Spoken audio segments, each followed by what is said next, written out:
כן, כן, כן, כן, כן, מוכנים.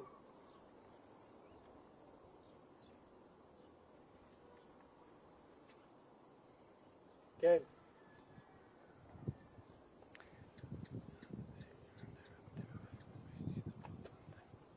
אתה שומע אותי עכשיו? לא עולה.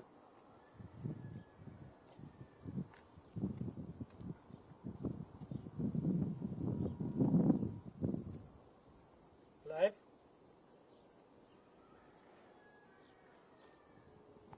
Welcome to Jerusalem. So nice to see you here. We are now in an amazing exclusive site. We're in Mount of Olives looking at the heart of the hearts, this soul of the world. This is Jerusalem.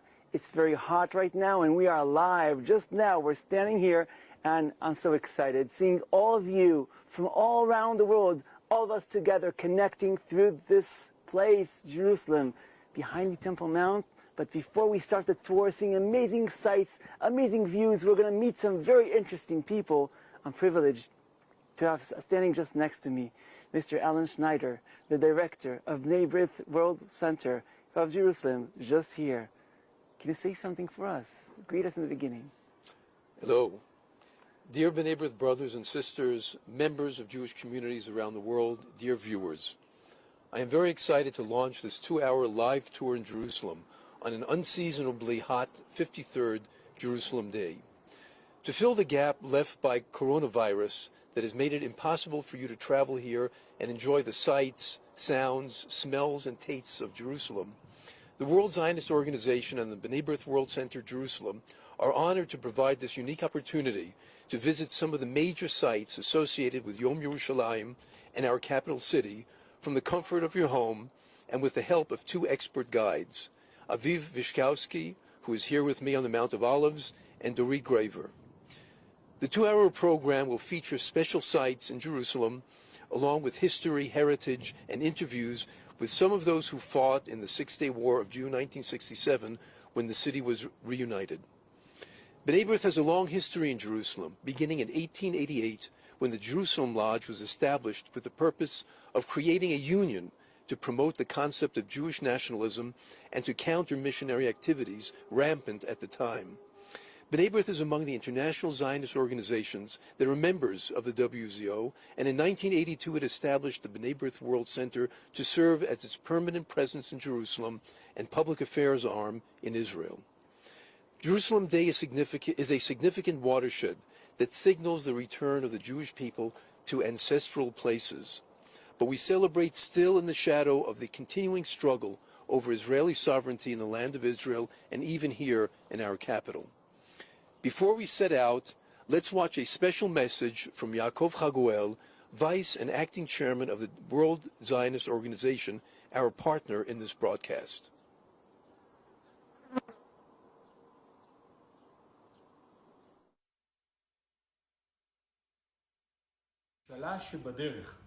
ממשלה שהקימה את מדינת ישראל.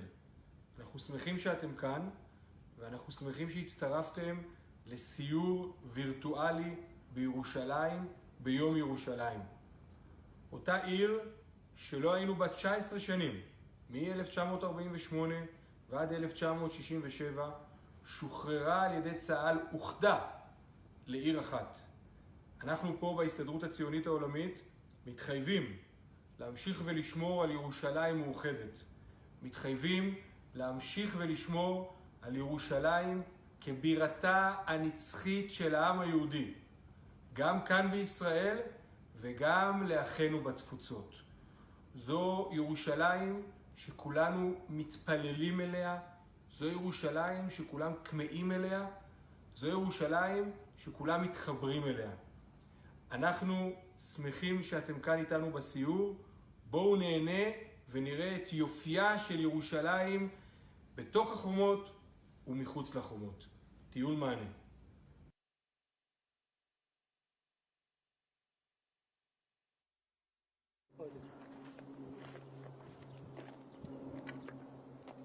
קרוב מדי. טוב, לא נורא. תראה לי רק מה רואים? רואים כיפת הזהב? איפה היא? פה? כן. מעולה.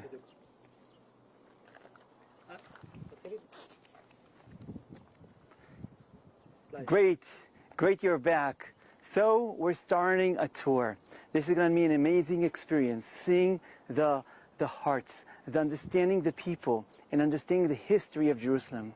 Now, Jerusalem is not a regular city, as we all know. Not only because it has an amazing history of more than 3,500 years, and it's our history, it's not just the history, it's our history, it's our connection. What's the connection between the Jews all around the world since the beginning till today? It's Jerusalem. We're facing Jerusalem. We're remembering Jerusalem. Zionism is Zion. Zion is just behind me right now. Mount Zion, this is Jerusalem. So we're going to talk all about the history. But first, let's start just to remember what happened to Jerusalem from the beginning. And from when should we start? Let's start from Abraham, our father. Our forefather Abraham Avinu. And why with Abraham? It's because when we talk about Abraham, we would understand more about why Jerusalem is named Jerusalem. Jerusalem is combined with two words and something in addition. Let's start with the first one. When Abraham comes here, 3,000, almost 800 years ago, he comes here and he meets Melchizedek, the king of Salem. Shalom. Melchizedek, the king of Shalom. Malki in Hebrew means the king. Tzedek is justice. Meaning even when this was a Canaanite city, still Jerusalem represents justice. And Melchizedek, the king of Shalom. Salem, Shalom, Shalom, peace. Shalom, Shalom, whole, complete. This is Melchizedek. He's the king of Shalom. And this city is the city which unites people together. The people, the place of the heart of the world where people come and enjoy it. So that's the first time Abraham comes to Jerusalem. Second time would be when he comes for the binding of Isaac. Do you see the Golden Dome, which is on the peak of the Temple Mount? We also call it Dome of Rock, because under the Golden Dome is a rock, the foundation stone of the world, the peak of the mountain called Mount Moriah. That's over there. So when Abraham comes from Beersheba, he walks on these mountains just above. He probably walks through Hebron and through Bethlehem, and he comes to the Dome of Rock. There, he needs to sacrifice his son, just to see if he's worshiping God. It was a connection, is a higher connection to God. He almost sacrifices Isaac, Yitzchak. But then, as we all know, he sees a ram, and he takes the shofar, and he sacrifices the ram instead of Yitzchak. And since then, we have the shofar with us. Another connection from us to God. Those who don't believe in God, let's call it the higher values which we represent. So it starts from Jerusalem. Jerusalem is, on the one hand, connects us together, and the other hand, it connects us to our old values and to our present values, to the higher values, and that starts straight from here. Abraham, Isaac, Jacob, they go to Egypt, come back, and then more story of Jerusalem. Let's just jump another almost 1,000 years till King David. King David comes here, and Jerusalem unites the people of Israel. We were 12 tribes, and Jerusalem unites us. It's the first capital of all 12 tribes of Bnei Israel, people of Israel. Israel is Yaakov, right? So this is a place uniting people. And how are we united? We can say we are united, but it's better to meet each other and to dance together, isn't it? So unfortunately this year it's a little hard to dance together, but 3 times a year people would come to this specific place to dance together. That was for 400 years, from King David during all the time of the first temple. And then Babylonians, they destroyed the first temple. And we were exiled outside of Israel. But 70 years later, we come back again to the same spot. The people who were there remember the temple. They're crying. We remember the temple. Do you understand where the temple is? Are you excited like I am? Do you understand that the temple is a place where there was the violins and the harps of the Levites, thousands of people playing music together? Do you think of the incense, the great smell that Jerusalem had? We know in Jericho there were goats who were sneezing from the smell. And we know that a bride on a wedding night here in Jerusalem never put perfume on her because of so strong a smell. Do you see a big, huge party of all of us, one people, one nation? 400 years, and then it was destroyed. As we came back, as we said, Second Temple, Ezra and Nehemiah, that's the Bible still. And then the Bible ended, the time of the Bible, and then we have the Maccabees, after the Greeks took over all this area. just remember, when I'm saying Jerusalem, I don't mean all of this. This Jerusalem today is the biggest which it has ever been. Jerusalem of the Maccabees is only about from a valley on the left-hand side. There's like a rooftop, which we're going to see in the camera, and then all the way a little more northern to your right-hand side of the Temple Mount. That was Jerusalem during the Maccabees. Today, thank God, this is amazing. I hope you're seeing what I am seeing. This is just, and we are now on Yom Yerushalayim, all of us together. So exciting, isn't it? So temple, second temple, was here for 586 years, meaning this is Jerusalem, this was the capital of our nation. But then, unfortunately, the Romans came in. And the Romans started destroying and killing and riots all the way from the north to Jerusalem. And then after 3 years of trying to keep Jerusalem as our capital, it also was burnt and destroyed. And the Jews are sent for 2,000 years outside of Jerusalem, when we don't have an independent country, independent state.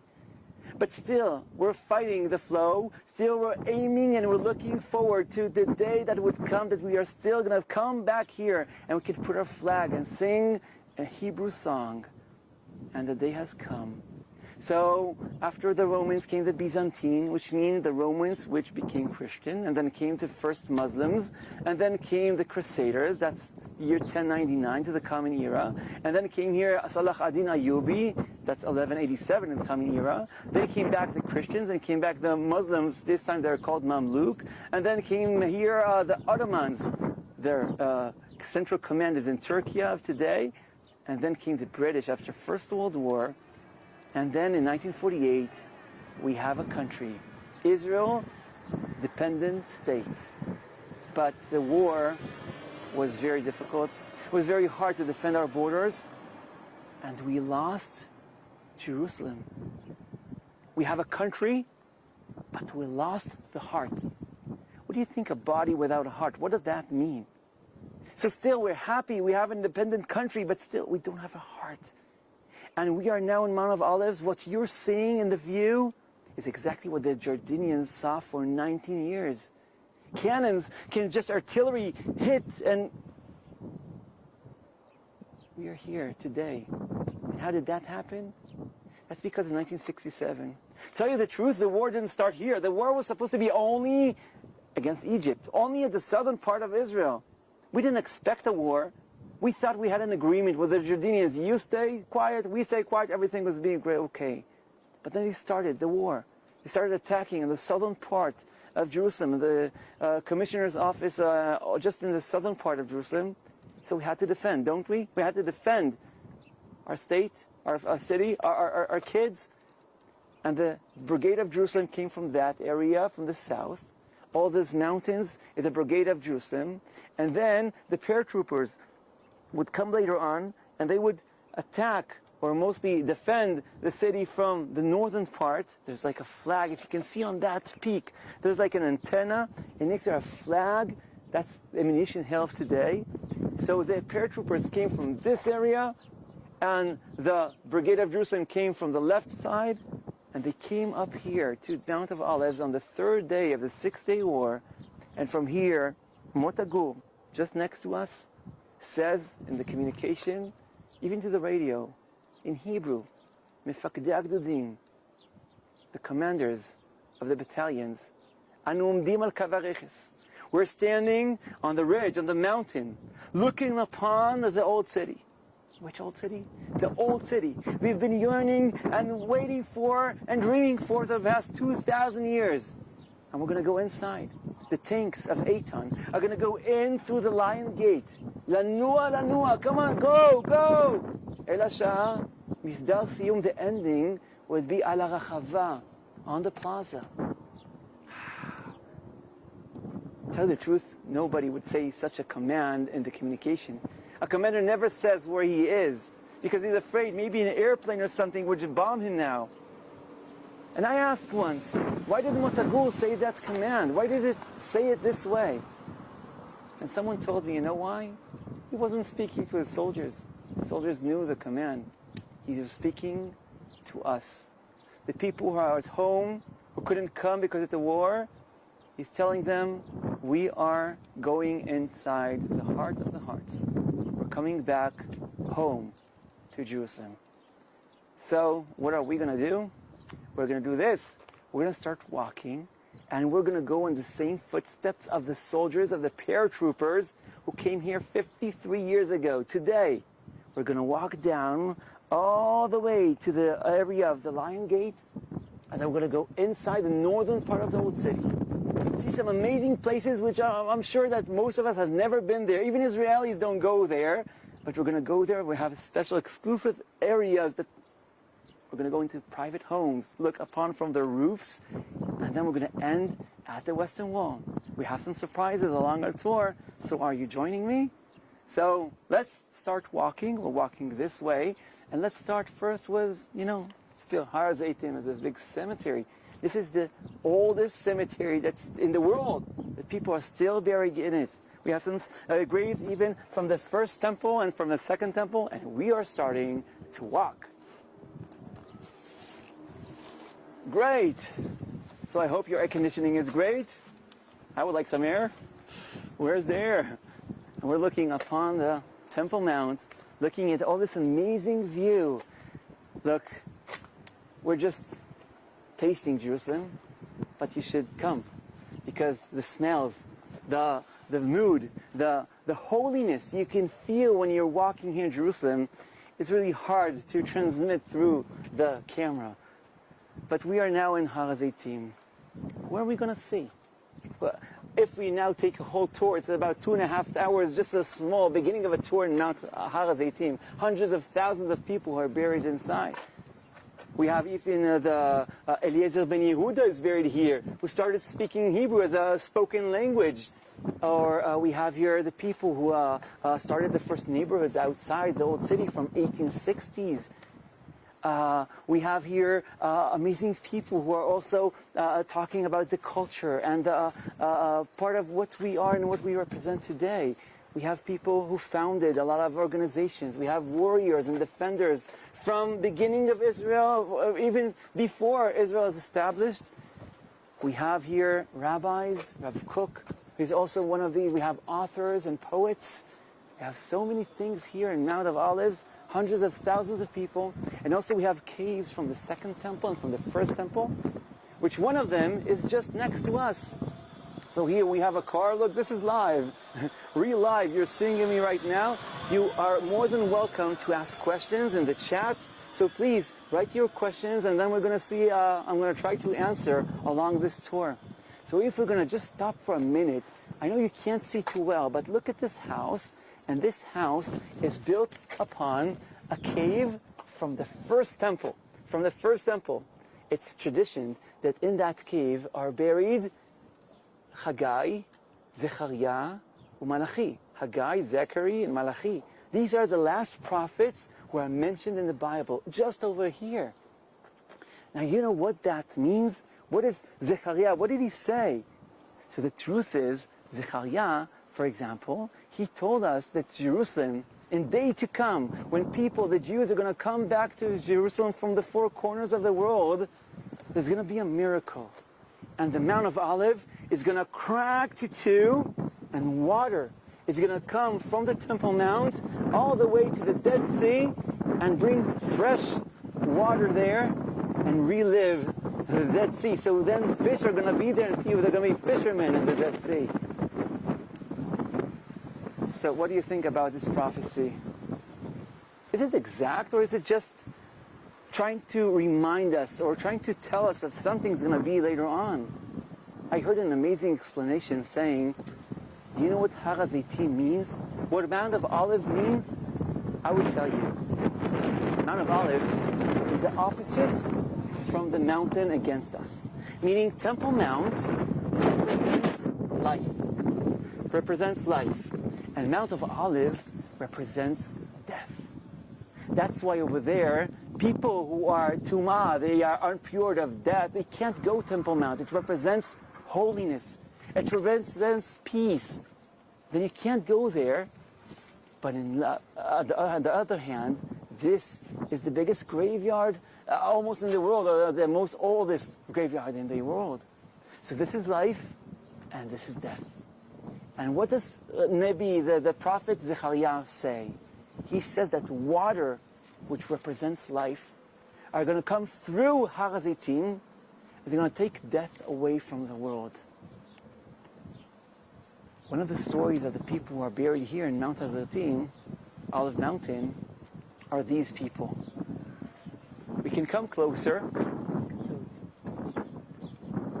and see that over here are more than 40 people who died in 1948. They died in 1948 in the Old City. Meaning Jews were there in the Old City.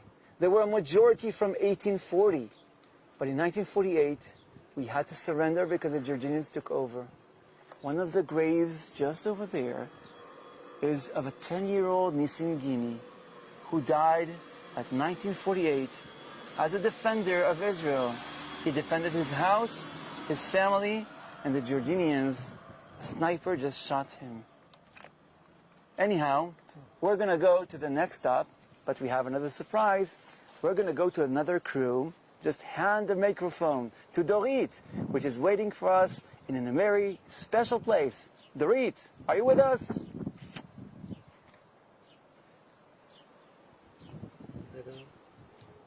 Wow. It's an amazing view, isn't it?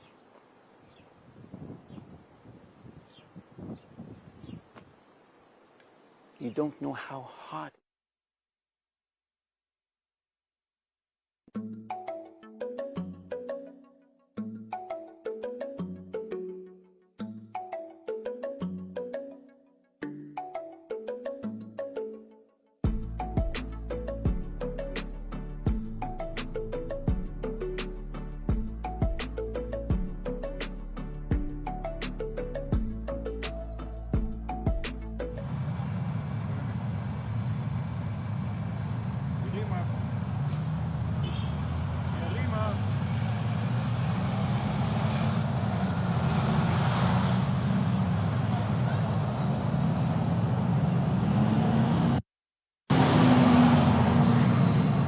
Hi everyone, welcome. I'm so happy you guys are with us. I'm Dorit Greiver, I'm a tour guide and I live right here in Jerusalem, and I'm happy you guys joined us in this special day. So usually this day looks very different. The streets are full with people dressing blue and white, waving in flags, dancing, singing songs about Jerusalem. Today, this year, this day looks very different. The streets are quite empty. The city is, as you can see, is quite empty, but maybe that makes this day to be even more special and more exciting. And we're going to walk in the footsteps of 1948 till 1967, and we're going to have our own Jerusalem Day. And if we're talking about the establishment of Israel, if you want to start the story from the beginning, from 1948, so there is one place we should start with, and this is the place we're standing right now, which is the National Institutions Building. The building where the country, Israel, which is about to be established, where it's all started. I'm talking about the Jewish Agency, the World Zionist Organization, and we're about to meet Eitan, who works here in the World Zionist Organization, and going to tell us a bit about the history of the building and about the history of these places that made Israel to be what it is. So follow me, we're going to meet Eitan.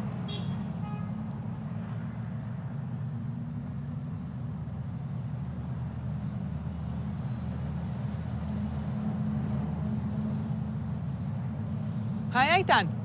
Shalom. Nice to meet you. Same here. Yeah. So, thank you for coming. Thank you for having me. And we're starting the story of Israel from the beginning, from 1948. So this is the place to start, right? Basically, way before that, actually, 1897, Theodor Herzl, the first Zionist Congress, after 2,000 years in which the Jews were in exile, the first time that the Jews gathered together in one place in the Zionist Congress, 1897. And this building basically comes after that, when Herzl establishes the World Zionist Organization in 1926. They have a plan to build an institution that will be the building of the upcoming State of Israel, the government of the State of Israel. So no one even thinks about Israel, about State of Israel yet. Apparently, a lot of people, according to Herzl, who thought about like the 50 years in advance, he knew exactly what was going to happen, and this place was built. Wow. Okay. So this is beautiful. It's very impressive. And indeed. So it's a bit hidden from the street, right?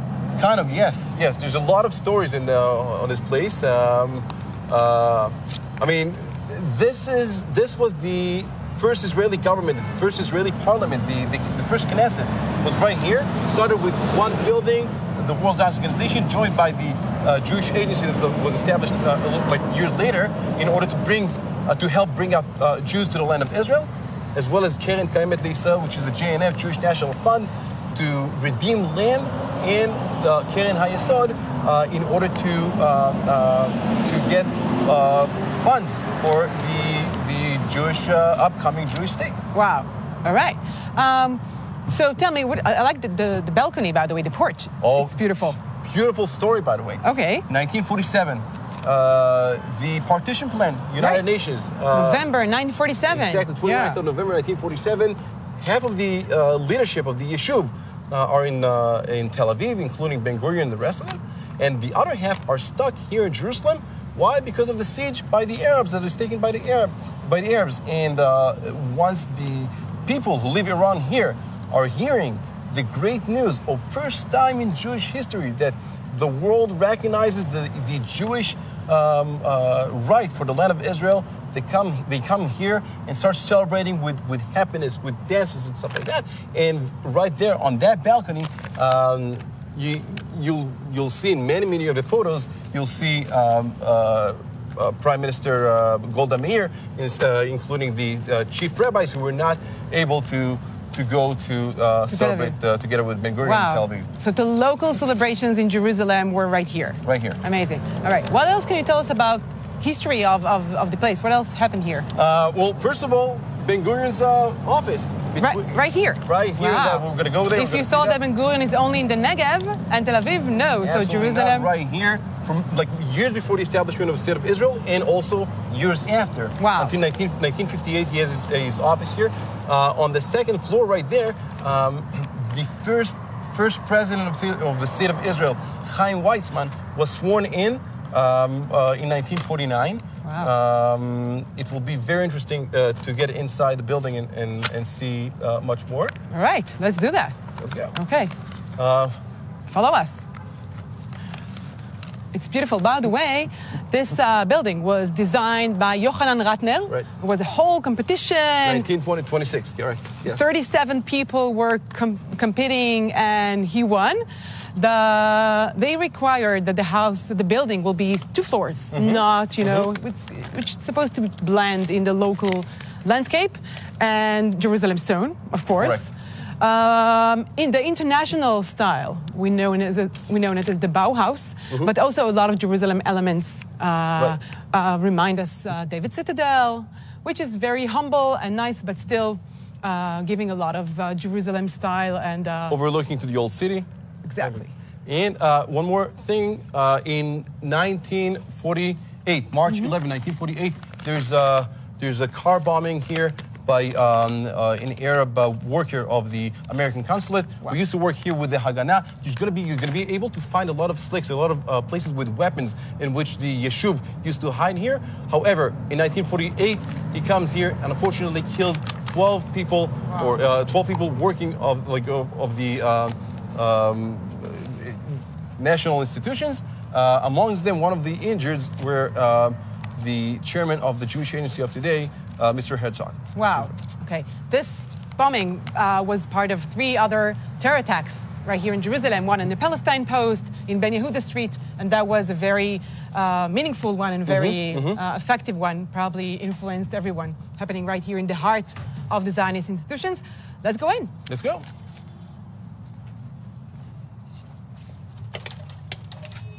All right.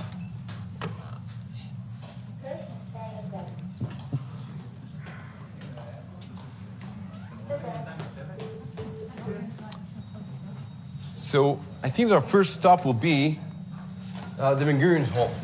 Let's go for it.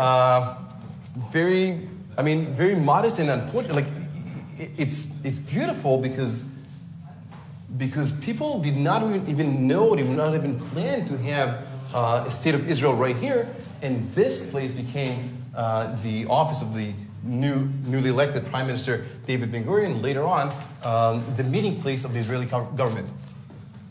A lot of the design here stayed from many years ago. Like basically, not a lot changed. Very simple. Yeah. Exactly. Yes. Yes. On the sides of the walls, you can see many of the signs of the pre-state of Israel, calling for people to join together, to make aliyah, donate money for the upcoming state of Israel. And right here was David Ben-Gurion's office between 1935, years before the establishment of the state of Israel, until 1948. It kept being his office many years later, even after the establishment of the state of Israel, and also became the meeting place of the Israeli newly elected or newly state of Israel, wow. The government of the state of Israel. All right. And we can get in. Here is Ben-Gurion. Well, wow. Humbly, I'm getting to this room. There's a lot of meaning for Jewish and Zionist history in this place. The meetings of the Zionist executives of today in 2020 are taking place right in this place. Basically, none of the design here has changed, other than the table here, the desk. Behind that wall, I don't know if you can hear that or not, many slicks, weapons have been found. Do not forget, this was also a meeting place or like a camp of the Haganah underground, and out of which people started like fighting for the state of Israel before the 1948 war. All right, wow. And it's all original, right? 100%. Wow, amazing. And Ben-Gurion right here, and like it says here, 1946 to 1943, the assembly hall of the leadership of the Jewish Agency, and then also the state of Israel. Wow, beautiful. Can you tell us a bit about what's happening here today? Yes, absolutely. The Jewish Agency, the World Zionist Organization. Yeah. So, the World Zionist Organization is the umbrella organization of all other organizations that are working in order to help the Jewish people. Also, in nowadays, in order to better connect with the diaspora, teaching Hebrew, countering anti-Semitism, Aliyah.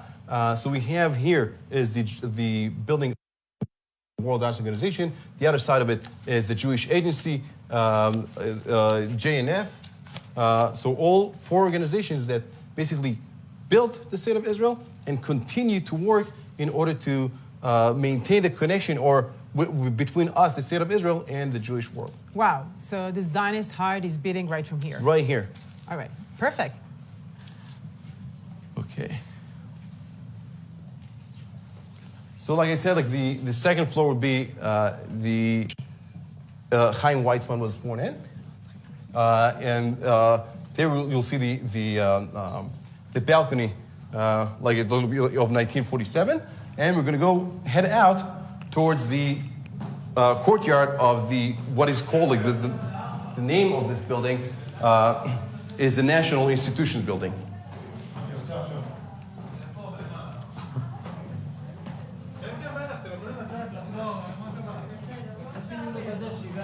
Okay.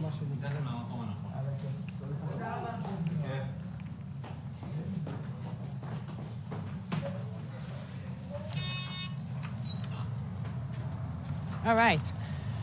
Thank you, Eitan, for that. Thank you so much. Any special words for this special day, Jerusalem Day, and to people all over the world who are watching us right now? It's been over 3,000 years of yearning for coming back here to the land of Israel, to Zion, to Jerusalem. And we're here. Let us pray for the continuous reunification of this amazing city that respects every religion, every background, under the state of Israel. We came here, we left once, we're not going to leave again. Wow, amen. Thank you for that. Happy Yom Yerushalayim. Amen. Thank Toda, you. Eitan. Thank you so much. Toda lachem. All right. So we are still from here. It's the perfect spot to start our story about 1948, connecting 1948 to 1967, and we're going to walk live from here to the area of the old city. Okay, although it's about 100 degrees Fahrenheit around here, I hope you guys are in the air condition, in a cool place, and we're going to walk in the footsteps of the people who lived here in a crazy reality of 19 years that Jerusalem was split between East and West, Jerusalem and Jordan, and to try to feel a bit about this experience of living in a city which is split. And then in 1967, how was the feeling? How was the atmosphere? What was here when Jerusalem was united? We're gonna give the, we're gonna walk. Let's walk. Walk with us. This street, the King George Street, was actually, this place had a lot of fences, barbed wires, a lot of area that was actually defending these buildings from snipers. From 1948 till 1967, that was almost the border. And since people were afraid that snipers and shooting will be towards the building, so this street, which looks very calm right now, was actually a zone of war, and therefore this place was so fortified. From here, we're going to walk towards Tzahal Circle, towards the old city, and let's see what's going on with Aviv right now.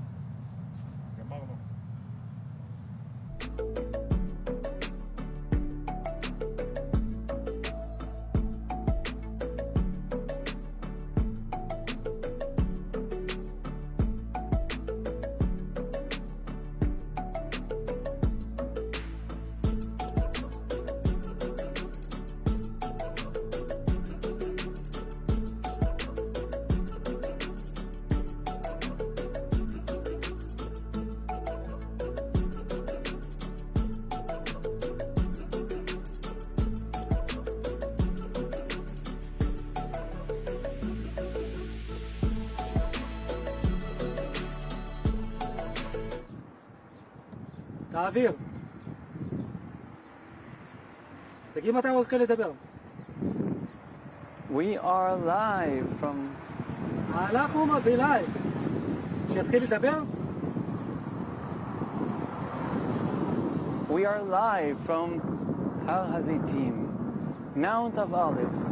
While you were in Rechavia, talking about the history of only the last 100 years, we went down this mountain, and it's hot here, but I hope you're enjoying the tour. So you see the more of the graveyard continues all the way down the slopes. Of course, there are a lot of Christian sites which are all northern to us, and we're going down, trying to go in the same footsteps of the soldiers of 1967. One of the monuments here in Har Hazitim is just over there. You can see it. It's one of 3 amazing monuments. We're talking about something like a 5-story building of a monument which is more than 2,000 years old. It's probably, someone said maybe it's the grave of Agrippas. It's known as the grave of Shalom, the son of King David. But it's still over there, and you have to come in a different tour to see those amazing monuments. But I want to tell you about the heart of the hearts. Let's talk about the Temple Mount. You're seeing now a corner. The corner which you're seeing is the beginning of the eastern wall, meaning we are along the Mount of Olives. We're in a valley called the Kidron Valley, a very important valley, because some even call it the Valley of Josaphat. In Hebrew, Shaphat is judgment. Joe, or Yeho is a nickname for God, is one of the names of God, meaning this is the place of judgment.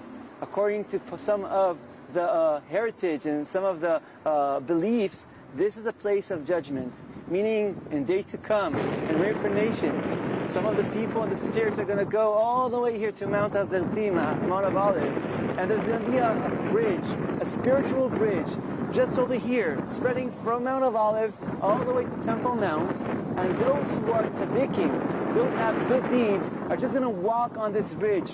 And those who are not so good during this life in this world, they're going to fall off from the bridge all to this fire, which reminds us some of hell and Gehinnom. Anyhow, the bridge goes all the way to Temple Mount. And what you're seeing, as we said before, it's the Eastern Wall. Eastern Wall? Is there an Eastern Wall? Yes. Exactly like there's a Western Wall, there's an Eastern Wall. I want to show you this picture. If you see this picture shows you of how the temple was 2,000 years ago. This, as you see, is the Temple Mount Plaza. The mountain, Mount Moriah, was only here, a small mountain during the first temple, which was much smaller. During the second temple, we enlarged the temple, so we have enough place for everybody to dance. Even today, the huge Temple Mount Plaza is the same plaza from the second temple. And in order to hold this plaza, we built 4 retaining walls. Somewhere at the time of Herod, King Herod, the great builder. So if we look up again at this picture from the second temple, this is the western wall, this is the southern wall, the eastern wall, and the northern wall. Here's a plaza where thousands of people can dance together. Something like 17 football fields can fit in this plaza. Temple itself, 17 floors high. We're talking about something amazing. People from all around the world came to see just the design, just the place as an amazing house for God, amazing house for the heart of a culture. Anyhow, where are we in this picture? We are here on this side. You are mostly remembering and seeing the Western Wall. Unfortunately, you're not even seeing all the Western Wall. You're seeing only 1/9 of this wall, which we're going to get there in about an hour from now. We're going to end this tour at the plaza, known plaza of the Western Wall. But we are now seeing the Eastern Wall. And the Eastern Wall is also in the outside of the old city of Jerusalem. Look at this. There's a gate just in front of us, but the gate is sealed. It's called the Gate of Mercy. In English, it's called the Golden Gate. Golden Gate, not in San Francisco, here in Jerusalem. The Golden Gate, maybe because of the gold of the sun just hitting the wall and it looks as gold. And why is it blocked? Some say because in days to come after the temple, this turned out to be outside of the old city. And when this is outside, we don't want enemies to go into the Temple Mount, so it was closed. Other people say, no. It's the Muslims who know that this is the judgment day from here. And the Jews believe that the Geulah, the redemption, the salvation is going to come from the east. So they locked the gate. So the Messiah, Mashiach, can't come from the east. Which one of them correct? Tell the truth, we don't know. I can just tell you that the Messiah can also come from another gate. Okay? He can come from here and then go around like we are going to go today. So we're continuing our walk. We're in one take. This is live from Mount of Olives, Yom Yerushalayim. Isn't it exciting? And we're walking this way on the footsteps of the soldiers. But I want to tell you that as we're walking, the soldiers came down from Mount of Olives on the 3rd day of the war. But what happened on the 2nd day? Oh, let's even start before. On the 1st day of the war, here in Jerusalem was only one brigade, the Brigade of Jerusalem. They were here just defending, waiting for the Jordanians, if they come, just to stop, to prevent them from getting into our neighborhoods, into our homes. So that's how the war began. At 9 o'clock, they start shooting. We asked for permission. Can we shoot back? And the high commander, the Israeli high commander, he said, no, don't shoot back. We don't want to start the war. At 10 o'clock, 10:30, almost 11, approximately, cannons, artillery of Jordanians are shooting Rechavia, like where you've been before with Dorit. They're shooting there with cannons. And we're asking Nakis, the commander, can we shoot back? And he says, no. They're just showing the Egyptians and the Syrians that they're part of their nation. They don't really want to start the war. But when they take over the commissioner's office over there in the southern part of Jerusalem, then we have to prevent them. You know, they could have just taken Shai Agnon, the Nobel Prize Shai Agnon, which is living 5 minutes from the border in 1967. Anyhow, that's the first day. when they are in the south. Most of the battles in the south. The paratroopers were supposed to be fighting in the Sinai Desert, Sinai Peninsula. And then at about 10, 11, they canceled their mission because we had the amazing Air Force. They did a great job over there in the Sinai Peninsula. Then we came in with 3 divisions, and the mission of the paratroopers were canceled. We didn't need them there. So where are we going to station them? Now there's a war in Jerusalem. They were sent here to Jerusalem to connect from the Israeli part of Jerusalem to the Mount Scopus, which is just behind what you're seeing right now. That's Mount Scopus. And as we're walking here, they were fighting the paratroopers in the northern part, Jerusalem Brigade in the southern part. And then on the second night, something happened just here. They were supposed to go all the way from there and go on the temple on the Mount of Olives where we've just been. You saw the site. Whoever is on the Mount of Olives controls all this area.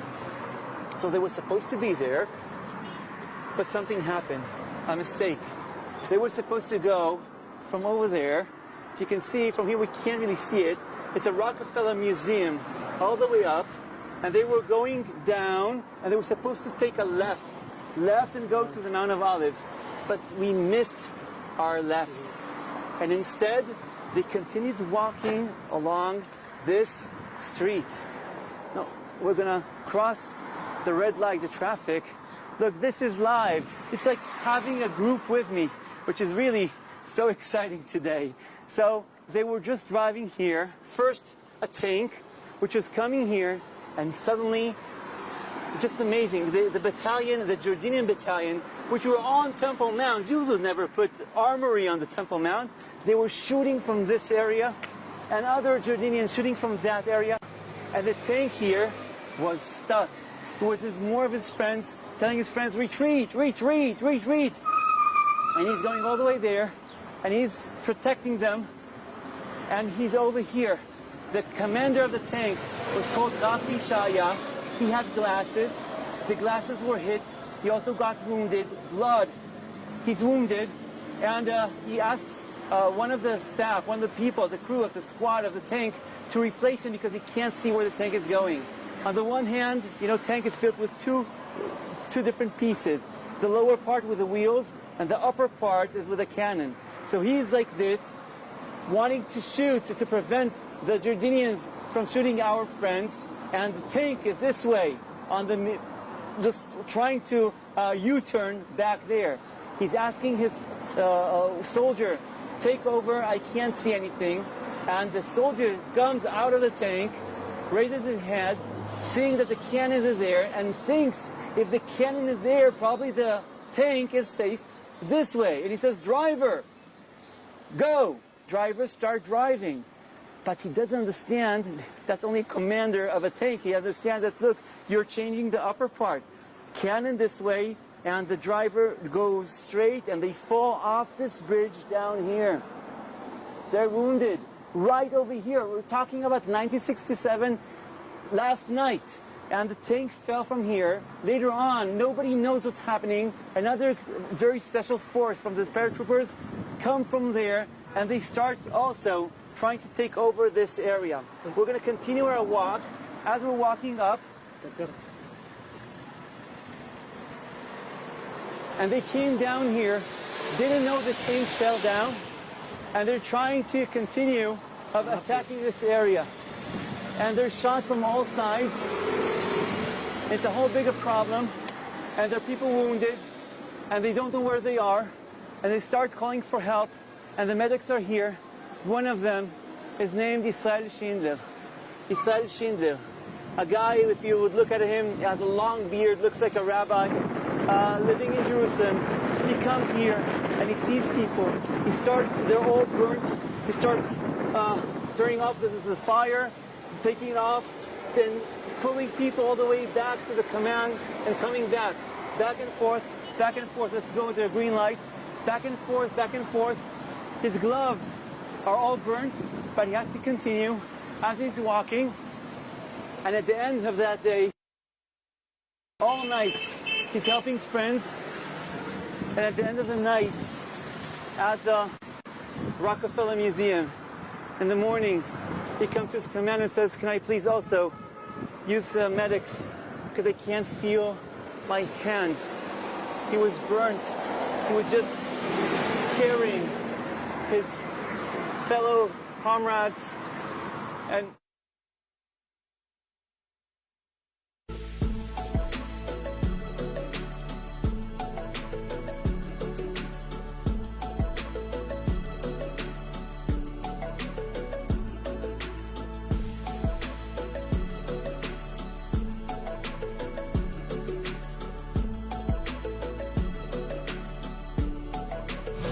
Hey, we're back again. We moved to Tzahal Square and we are right next to the old city walls, as you can see. Jaffa Street is right next to us and we are in a very important spot. And if we going back to tell the story of 1948, so we're just talking about Friday afternoon, right after David Ben-Gurion was standing in Rothschild Boulevard and announcing about an Israeli state. Everyone went crazy, all the dancing, all the joy. People were dancing in the streets.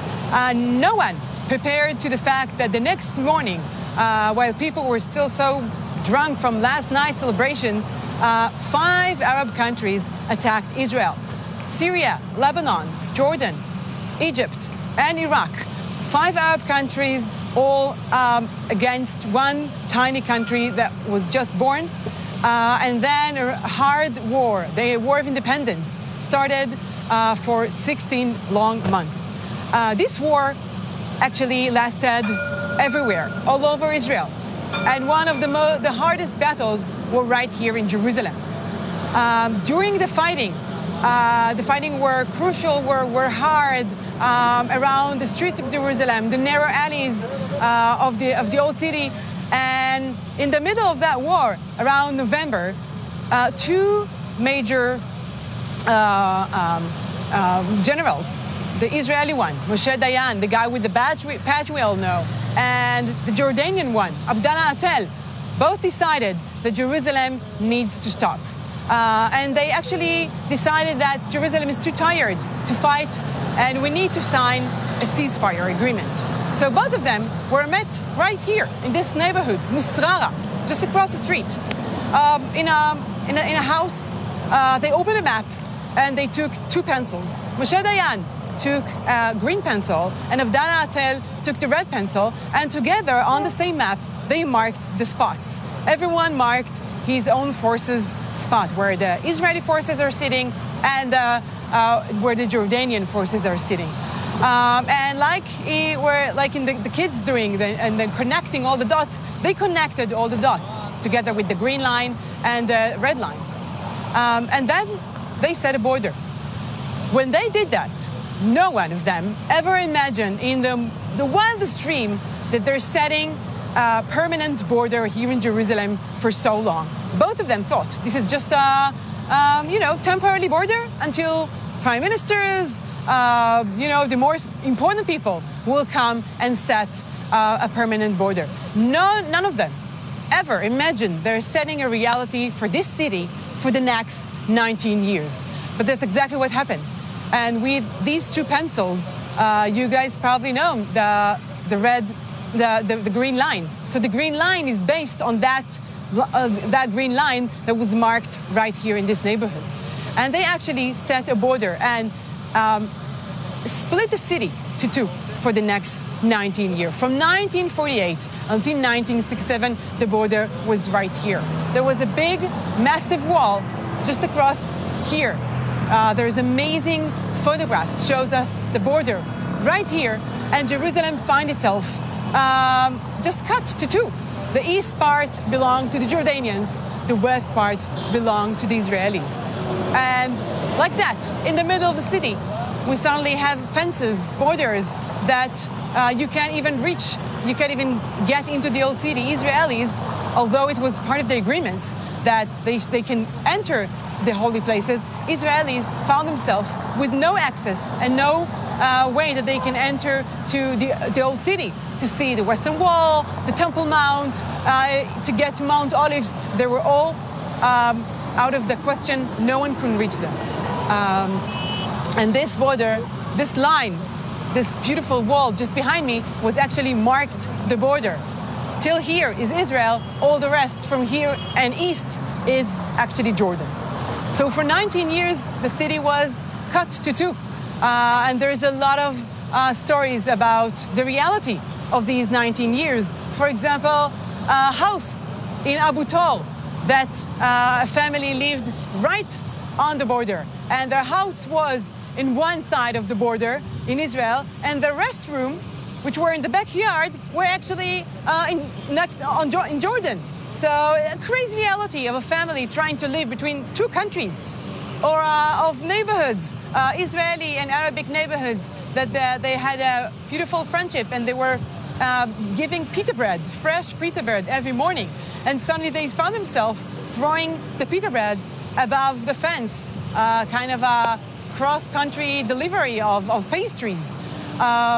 And an amazing story that happened right here in St. Louis Hospital of one of the sick people that were here in this building. This place was run by nuns from Notre Dame Monastery. And one morning, one of the people who was hospitalized here opened the window, and his false teeth fell from the mouth. A lady's false teeth, and she found herself in Israel while her false teeth in an area which was no man's land. It belongs to no one can actually reach there. What can she do? So she turned to the UN forces, who turned to the Jordanians, and along with the Israeli forces, a group of Israeli soldier, Jordanian soldier, and UN person all walked here along looking for the lady's false teeth. Eventually, they found them. There is a famous picture of the smiling nun holding the false teeth in her hands of the good end for that story that happened right here on the border.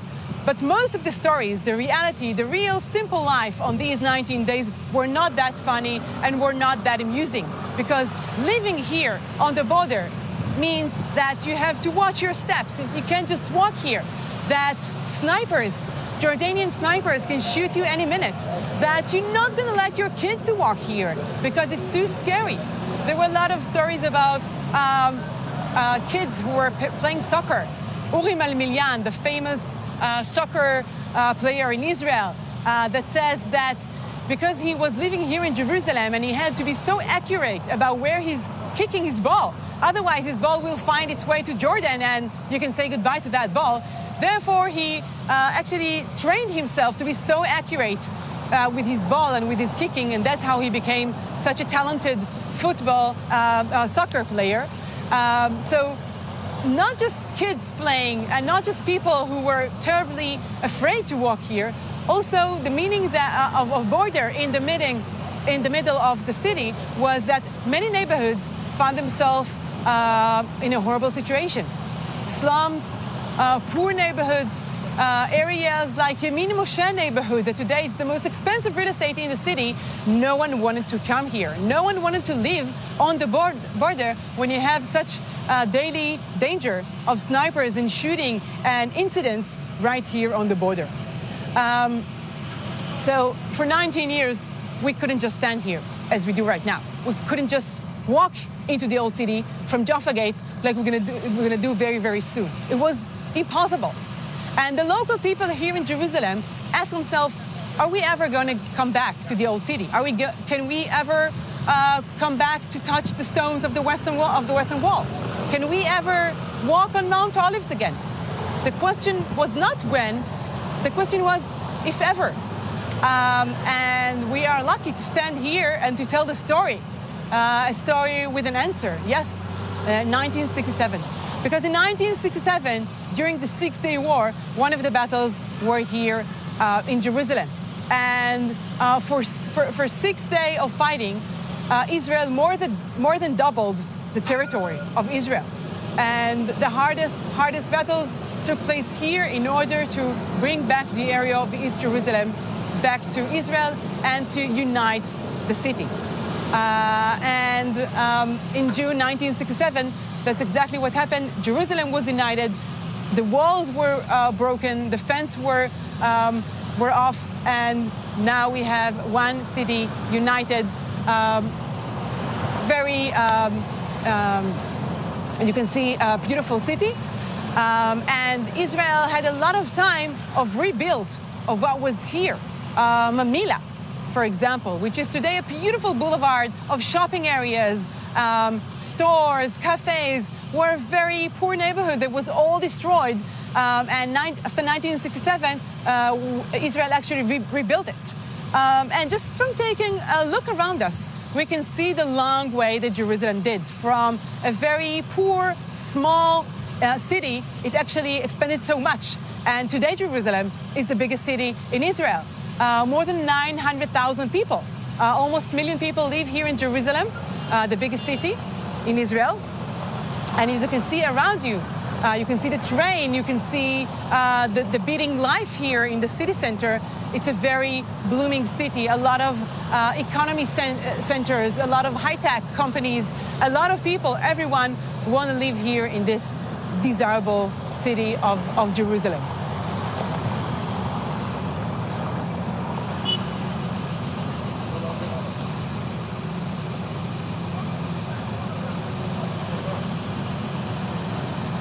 We are standing next to the walls of Jerusalem, and we are about to walk towards Jaffa Gate. Now, usually, when people come here,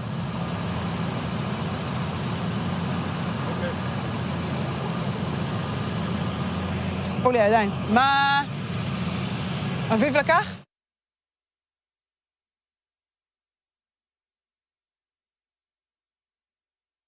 ברגע זה אנו עוברים את שער האריות. אנחנו בתוך העיר העתיקה. אנחנו בתוך העיר העתיקה. הר הבית בידינו, כאן תלמיד, הר הבית בידינו. רוץ שריף קיבלנו, כל הכבוד, כל הכבוד. חדל, חדל, כל הכוחות חדל.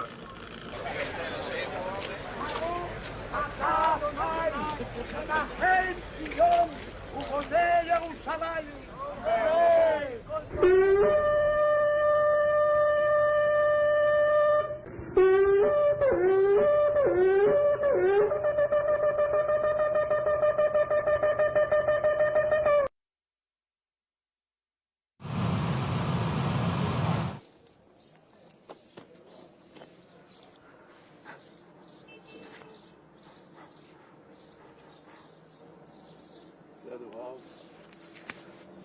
כן, כן, כן. נכון? יש יד, אתה לא... Did you see? Wow, we were just in the middle of the war, in the middle of the battle. They were shooting at us. We had to disconnect. But now we're up here at the Mount of Olives and the Lion Gate. Whoa, it's so hot today in Jerusalem. And we are on the road of the Lion Gate. What is the Lion Gate? Lion Gate is the eastern gate of Jerusalem. Really, it's called the Jericho Gate, because if you leave Jerusalem, it's called Jericho Gate. You leave to Jericho. But about 800 years ago, Baybars, Mamluk Caesar or Sultan, he just built this gate and he put these lions up above. Others say, no, it's the Ottomans. At the year 1536, 1542, they just found these lions around, so they put them in the gate, and since then we call it the Lion Gate. But who are the lions? Maybe it's for the paratroopers who just entered this gate in 1967, same as we are now, like you saw in the movie, in the clip. But come, follow me, and we're going to go exactly on the footsteps of those soldiers coming in. The first one, first of all, we should also mention there was a tank. The tank was also, Bengi was a tank driver. He tried to take this gate, open it, and then to go in through the gate. But the problem is that a tank can't fit in this gate. He just broke some of this gate, but instead he stopped here. The paratroopers are going from up above, down below. We're now entering the gate. Now we're inside the old city of today. And what you're seeing now is these amazing policemen, Toda Rabba, for protecting us. And they're protecting of Jerusalem. Kol hakavod, Chag Sameach. They're fulfilling a dream come true. Again on Yerushalayim, in Yom Yerushalayim. And we're coming back here, and you're seeing this gate. It's sealed now. This is the Temple Mount. This is Temple Mount. It's called the Gate of the Tribes, and they're going in from here. Paratroopers come inside, and then like you saw in the movie, Har HaBayit biyadenu, Har HaBayit, then the Temple Mount is in our hands. Temple Mount, the dream has come true. They go inside, and they look for the way to the Western Wall. They know that the Western Wall is holy, and it's weird, you know. They came to the Temple Mount. The Western Wall is just a wall holding up the plaza. But still, they, you know, through hundreds of years, Jews couldn't come to the Western Wall. But anyhow, we're going to leave the paratroopers and go this way. Unfortunately, Jews cannot come to the Temple Mount through this gate. Jews today in Jerusalem are only like tourists. They can come inside the Temple Mount only through the Mugrabim gate, which is nearby the Western Wall. They can come there only not too much, as you all know. And we are now going to bring in just a minute, hand the microphone back to Dorit as we're walking here along this street. This is the street called the Via Dolorosa. We're walking here. It's known mostly by the Christians who are here and going in the same steps, right? This is mostly the Catholics and Orthodox are walking here, the same steps of Jesus, just over here. So do you see these amazing sights? Do you see them? We're going to hand out the microphone back to Dorit because we have a way, and we're going to take you now to an amazing roof which looks upon the Temple Mount and this amazing old city. So are you ready? You see these amazing sights. You see these alleys.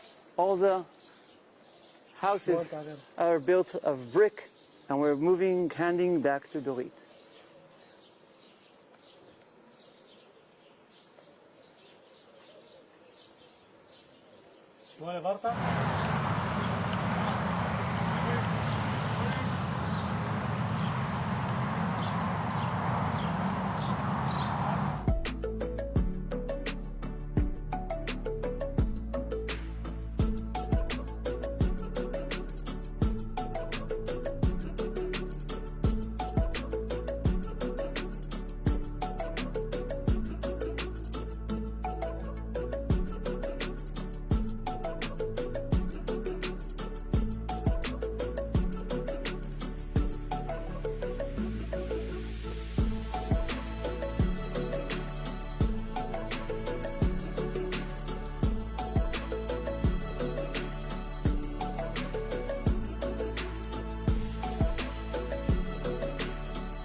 Okay, we're here right next to Jaffa Gate.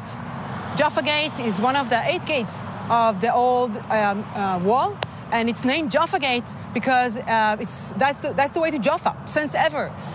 Pilgrims who coming to Jerusalem, taking this way into the city, and this beautiful wall, the old city wall of Jerusalem. Usually people think it's a 2,000 years old wall, 3,000. The truth is that this is a very young wall, only 500 years old wall from the time of the Ottoman Empire, from the time of the Turks. And we are about to enter the city from Jaffa Gate. But before that, we're going to meet one of the soldiers who participate in the fighting in 1967. And we're going to have the privilege to hear the story from his angle, the real story of a real person who fought here in 1967 when Jerusalem was united. Follow me. Let's go meet Benji Hayman.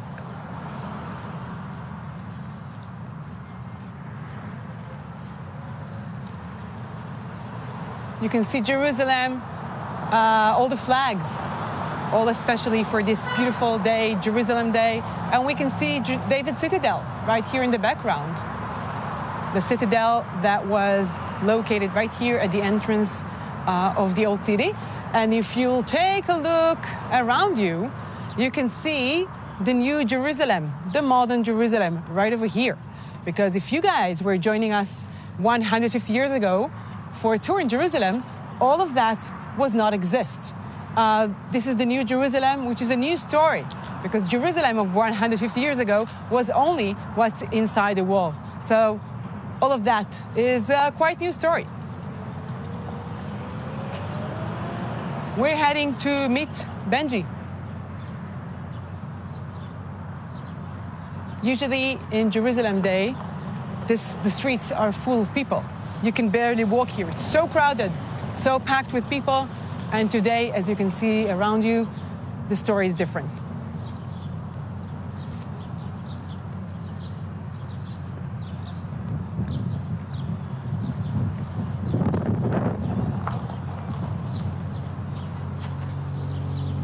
Here he is.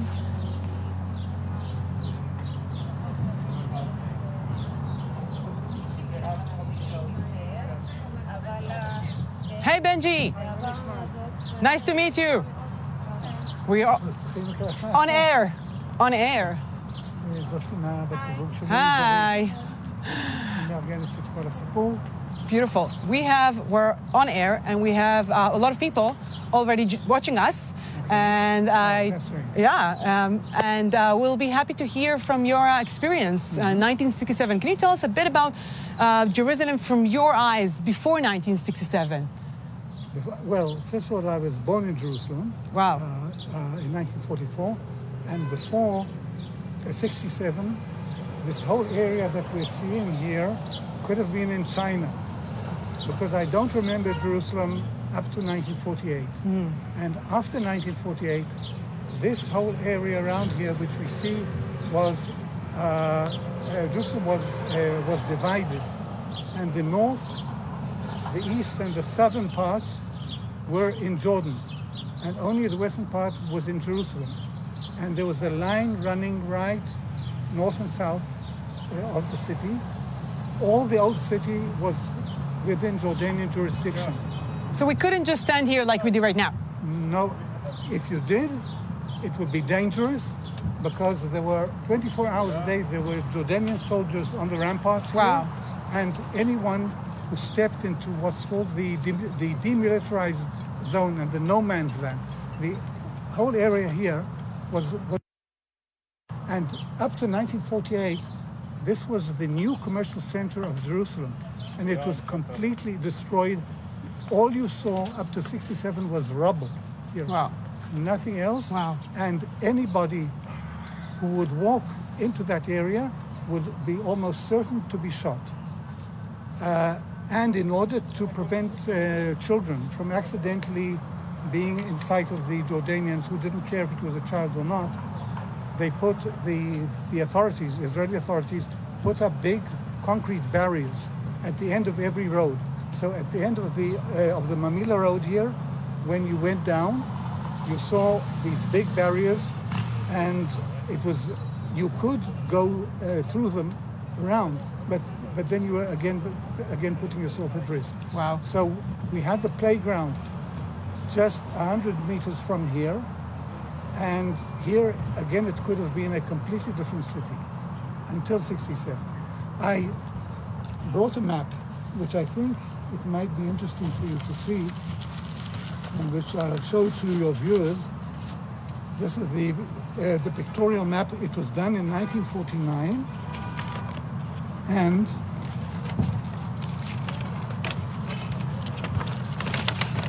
wow. And it shows Jerusalem. This is the old city, and this is where we are at the Jaffa gate, and you can see. Okay. Do you want to put? Okay. And you can see here the whole area, which is the demilitarized zone. From here westwards, that's Israel, and from here eastwards, including all of the old city, was Jordanian. And that's how the city was divided. I lived around here, so it was about a kilometer away And again, as I say, it might have well been in a different country. Wow. Because, so tell us about your personal story. What was happening in 1967? well, in May of 1967, there began to be a very tense period between Israel and Egypt because President Nasser closed the Tiran Straits and wouldn't let Israeli ships through the canal. And Israel, at that point, all its attention was on the Egyptian side, who were the much larger and more dangerous ones. On the other hand, the Jordanians were very, very close to our centers of population. And so Israel tried to do everything not to have two fronts at the same time. So what we were doing and what to the 5th of June was to reinforce their defensive position. There was absolutely no offensive intention. And what we were doing, we were reinforcing the defenses of the settlements around Jerusalem. So there was always the fear of 1948 when Jewish Jerusalem was under siege. And so there was always this fear that the Jordanians would once again come and cut off Jerusalem. And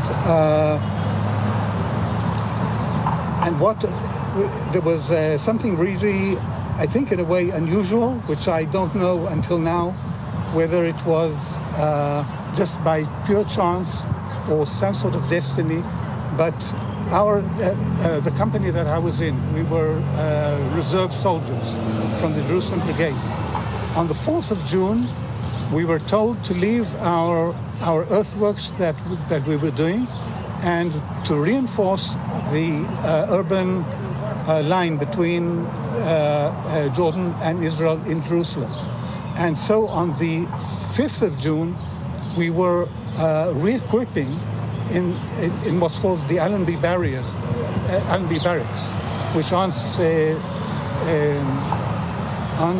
a long way from here.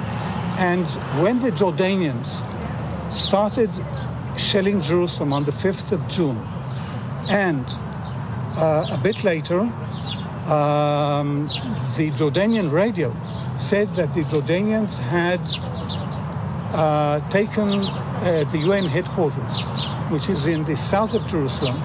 It's a place where the British mandate built the residence of the British High Commissioner.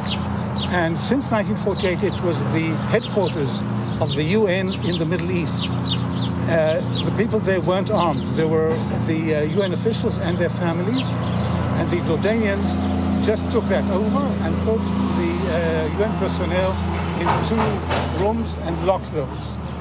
But that was a tremendous threat to Jerusalem, because since it was in a demilitarized zone, Israel had not fortified that area. And in fact, a very small company of men could walk within 10 minutes of the center of Jerusalem, or could take jeeps and cars and just in 5 minutes be in the southern part of Jerusalem. And so the army headquarters immediately saw the threat, and they said, we have to find a unit which isn't tied down to anything else. And we were that unit, and we were immediately sent to close the gap. So the Jordanian army would not be able to just run through Jewish Jerusalem. So we sort of, until the tanks and other forces came, we were the sort of stopgap, like wow. the sort of Hans of the, wow. In order to avoid having the Jordanians come into the Jewish part of Jerusalem. Wow. Now, here I must say there's, I mentioned, I think, that we were part of the Jerusalem Brigade, and that for us was very important. During the 1950s, there was still this, again, as I said, the trauma of Jerusalem being cut off. And the fear was always that the Jordanians, without too much trouble, would be able to cut off Jerusalem again. So they said, we will form a brigade, an infantry brigade of soldiers and officers, all of whom live in Jerusalem. Wow. And they're Jerusalemites. And so if anything happens that again Jerusalem is cut off from the rest of the country, we can immediately mobilize them, and they have all the arms and equipment they need in Jerusalem. So this is you guys. Wow. That's right. And there was sort of added things to that, in that essentially we were protecting our own families and our own homes in a very real sense. And there was also another thing, that the Jerusalem Brigade became very, very familiar with every stone and every hillock around Jerusalem. And that paid off very much during the next days, when there were some very smart moves which could only have been done by people who really knew the area by heart. Wow. Last question. As a person who never knew the reality of a border and fences, living borders in Jerusalem, can you describe me the feeling in 1967 when Jerusalem was united? Well, I'll start from the end. I'll tell you that right now, in all the 50 plus years, whenever I go across the former line, people nowadays don't see it. I always feel there's a sort of click. I'm going somewhere else. It was incredible. We felt elated. We felt sort of that it was destiny. It was history, and we said this is the new Jerusalem. I mean, not just a question of defending. This was now the center of our national being. Wow. And if you have time for a short story about that, you still have, or shall we? Yep. Okay.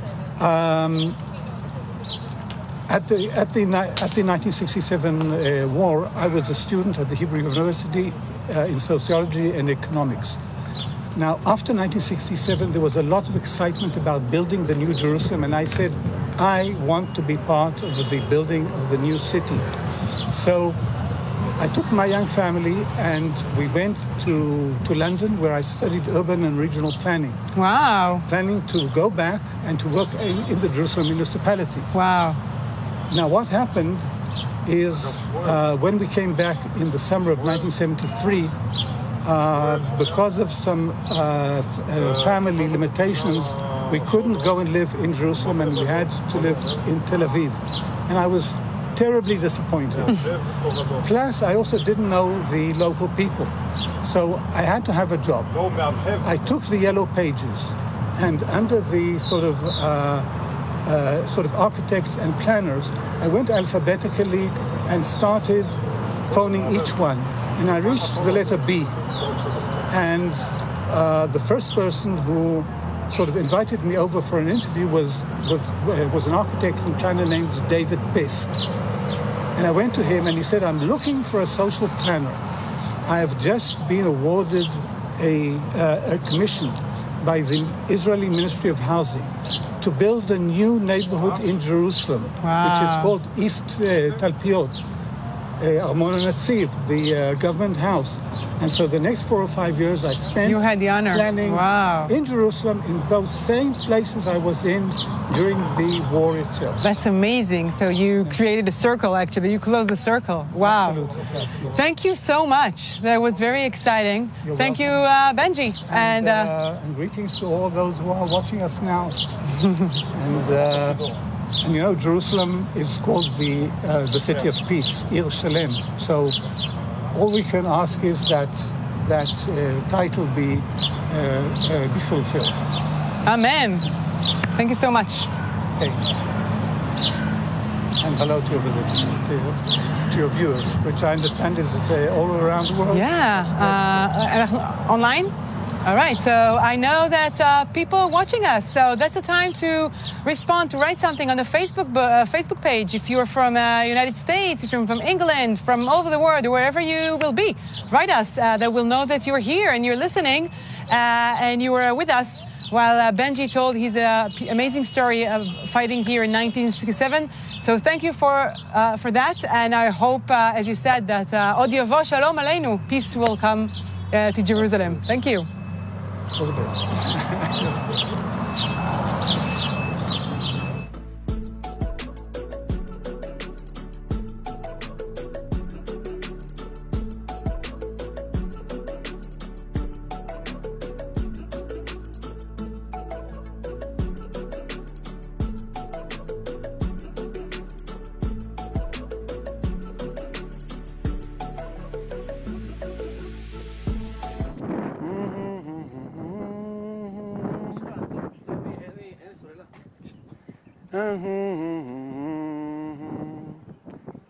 You don't feel the breeze, the mood, the wind I'm feeling right now. It's so hot in Jerusalem, but now the breeze, the wind, you probably understand that we're high. We went higher and higher and higher. We're on an amazing rooftop. But before I'm going to show you the amazing view, I want to ask you, what are we celebrating on Yom Yerushalayim? Is it to celebrate only the people who fought? We're not a people who celebrate war. We don't war. We don't want war. We're a people of peace. It said it so in the Bible. We greet each other, Shalom, Shalom, peace. We say every time we eat bread, after the bracha, the blessing, after the bread, we say, Oseh Shalom b'mroma, we hope for peace. So we're not celebrating the war. No.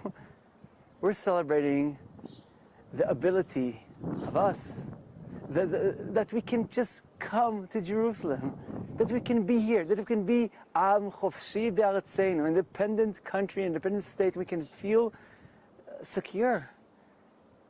So, I'm enjoying the view. Do you want also to see this amazing view? So we are in a place called the Photographer House. Don't show him the view, okay? Don't show them the view. Slava is just behind the camera. Don't show the view. And we're going here, and I was telling you that this is called the Photographer's House.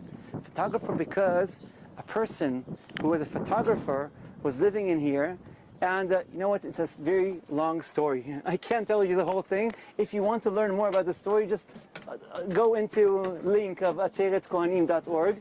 And as I'm going up, I just want to tell you about the view. Okay, this was a photographer. We got the house, we bought it, Ateret Kohanim, and we're going to tell a little about more of that. But before, let's just enjoy the view, okay? Wow. Do you see it? Do you see the view? Look at the Temple Mount. We're seeing the Temple Mount from up above. Are you seeing it? The Golden Dome. That's exactly where the first temple was. Exactly where the binding of Isaac, according to our heritage. And exactly where King David, King Solomon were building the first temple. Exactly where the Kohen Gadol, the high priest, were there every year. It's right over here in front of us. You're not only seeing the Golden Dome, if you look behind the Golden Dome, Me'achora, you can see a black dome, a Kippah Shchora, which is Al-Aqsa Mosque. This is the holiest place where the Muslims face Mecca and Al-Medina. So that's what you see, Al-Aqsa Mosque. And then you see some of the trees. The trees are just along the western wall. Meaning the western wall starts from the mosque next to us, a Misgad, and goes all along to the next mosque, and then the next mosque, 3 mosques, they're along the western wall. We're used to see the Western Wall Plaza, which is a small piece, only 1/9 of the whole thing. But from here, we're seeing the whole plaza. Today, most of it is trees. So this is the Temple Mount. And then, if we're going this way, we're going to see again Mount of Olives. You know Mount of Olives, we've already been there. And we can see all the rest. But let's go back. Let's go back and see now the old city. Are you seeing the old city of Jerusalem? Look how nice it is. I can tell you that from up above, it just looks nice. It looks united.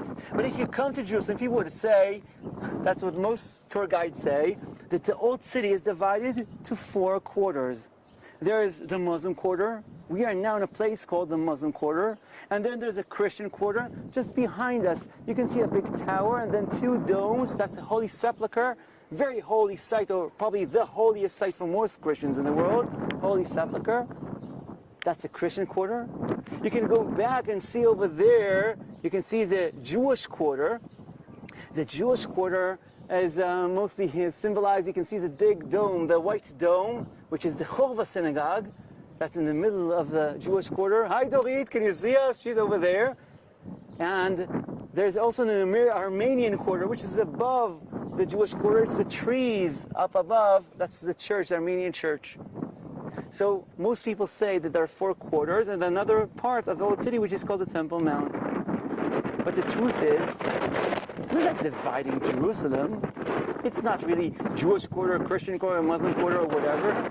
You know, I want to tell you a short story. It's the first time I understood that the quarters is just written on the map. I took tourists from the United States here in Jerusalem. And when I took them around, they were Christians, and they asked me to come to the Holy Sepulcher. They're very known people, so they brought those bodyguards next to them. And they said, you can go for a tour, but don't go to any Muslim areas because it's dangerous. I told them, what do you mean don't go to Muslim areas? This is Jerusalem, you know, we're all here together. They said, no, you can't go in Muslim areas. We took a map, and they asked me to highlight the tour. Where are we going to go? And as I'm saying, I'm going to go from the Western Wall to the Via Dolorosa. You know, as Christian, they probably have to go to the Via Dolorosa. The stops as a sign. The bodyguard says, no, you can't go there. So where do you want me to take them? You're Christian and you come to Jerusalem. You want to go to your holy sites, don't you? He says, no. Go to another place. You're the guide. You tell me where to go. So I look at the map and I see it's a street called the Chain Street. Sounds good in English, doesn't it? The Chain Street is the market. And it's really called in Arabic, Bab al-Salasala, the Sukkah al-Salasala, but it says in English chain, so he didn't understand too much. He's not a tour guide. So we went to the Chain Street. And then I showed him we're going to go on David Street and then the Christian Street, and then we're going to end up in the Holy Sepulcher. And it says, great. We start the tour, and we go to other amazing sites, the tomb of King David, and we go to other places in the walls. And then we go to the Western Wall, and after the Western Wall, I take them, as you know, to the Chain Street. And through the Chain Street, we go up to David Street. But then he suddenly realizes we are in a squeezed market, shook. All the group is like, all of people together. It's Muslims and Christians, everybody all together. And he just said, everybody come together. And as we were walking, we ended up at the Holy Sepulcher. And I explained what's inside, and then, Allah Akbar, Allah Akbar. The muazzin starts calling. And as he said that, this bodyguard yells at them, shouts, everybody on the floor! On the floor? Why on the floor? I'm in the middle of guiding a group. On the floor, in the front of the Holy Sepulcher, they're on the floor. And he's coming up to me, almost choking me, holding me, and saying, where do you take us? I said, no Muslims. And I said, come on, we are in front of the Holy Sepulcher. This is the holiest site for most Christians in the world. Anyhow, my dear viewers, dear friends, my brothers and sisters, Jerusalem can't be split. We're waiting for the day to come that all of us would be together, aren't we? So, I want to tell you that in 1840s, there were more Jews in Jerusalem than Christians and Muslims together. And I want to tell you that most of the Jews lived in this area, which we call today the Muslim quarter. There were here about 21 synagogues and 6 yeshivas just over here, in this area, which we call today the Muslim quarter. But then 1929, the riots. First riot 1920, 1921, 1929, 1936, 1939, riots, intifada, tolerance, the Arabs just starting the terror attacks since then. And the Jews had to leave this area. The British say, all the Jews, you have to go either to the new city, new neighborhoods, or you're going to be in a place we call the Jewish quarter. And since 1929, all this area was empty of Jewish homes. No Jewish homes in all this area. But after 1967, we came back. And some people were looking for their grandfather's house and their grandfather's synagogue. But there's a family living in it.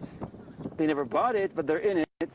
And according to the Israeli law, you can't just kick a person out of his house. They're already there from 1929 till 1967.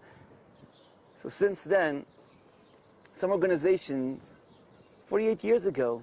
One of them, the known one, is Ateret Kohanim, and there's also City of David and Kfar HaTeimanim, and some organizations which took responsibility, and they start doing all the law work or the legal work to bring people back to their homes. Now the problem is because the authorities, the Muslim authorities, do not let Muslims sell houses to Jews.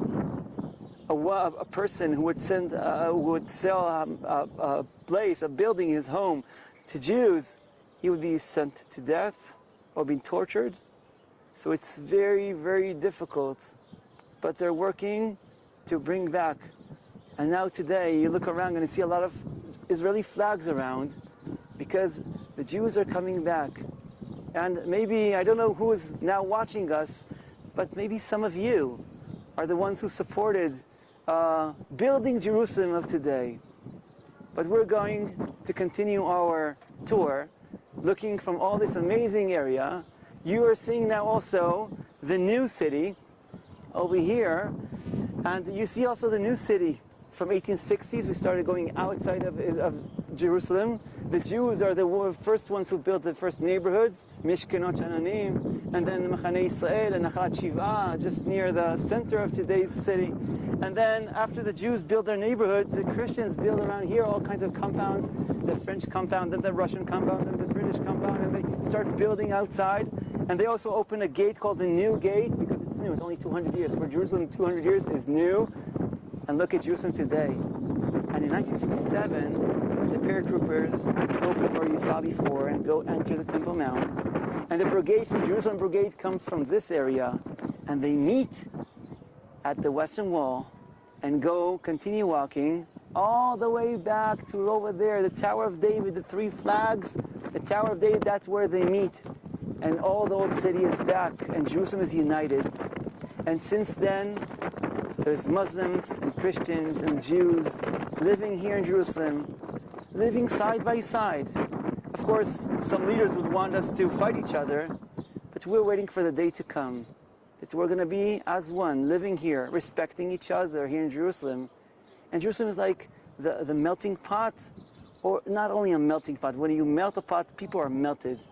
It's a uniting pot. It's a place a person could be himself, continue his heritage, but together aim for a better cause. Tikkun olam, don't we say that? A tikkun olam, making the world a better place. So, as you're seeing this amazing view, I can tell you so many things about what we're seeing from here. There's so many stories of the paratroopers who came in that were so excited. And the people from Jerusalem Brigade, the people from Jerusalem Brigade, they came from the Dung Gate. And they wanted so much to come to the Kotel. But they prevented them. The High Commander prevented them, stopped them at the Dung Gate, and told them, please stop. As you heard, Benji, he was from the Jerusalem Brigade. They were stopped, and the paratroopers came from up above. Wow. I'm so excited. When we're walking here, when you saw Dorit, I was speaking, the director, named Brit, which was next to me, and from Jerusalem, and he said that, it's a little sad because Jerusalem is empty. In a regular Yom Yerushalayim, of Jerusalem, the alleys here are packed, are full of tens of thousands of people dancing with flags and music, and it's just a whole huge party. And today, unfortunately, because of the pandemic, we are out and Jerusalem is almost empty. There's some amazing projects, like there's about 3,000 people who are now standing just surrounding the walls of Jerusalem, which is a very nice project, but you can't be close to one another, you can't dance together. But I think thanks to this tour, this live tour, you are now with us. And the thousands of people who are watching with us are now joining us and filling these streets with joy and happiness. So, do you want to sing together? Havir harim tzalul kayain vereach oranim. Right? Remember the song? Remember only the chorus? Yerushalayim shel zahav ושל נחושת ושלום. הלא לכל שירייך. I'm just a violin to your amazing tunes. Look, in the modern world, everybody wants to be a somebody. Sometimes we want to be a part of. We're part of history. We're part of the world. We're part of the connecting or the connection. And you watching us from all across the world, please, let's find a way to connect each other. We are going to go a little down to the lower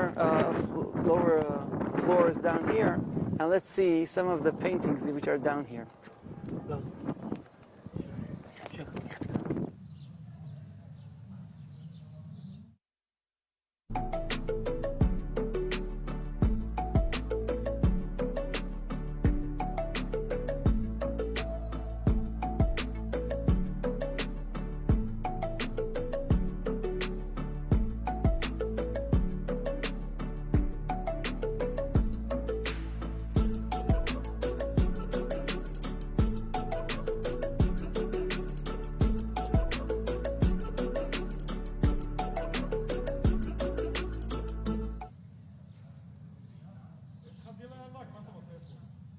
רואים?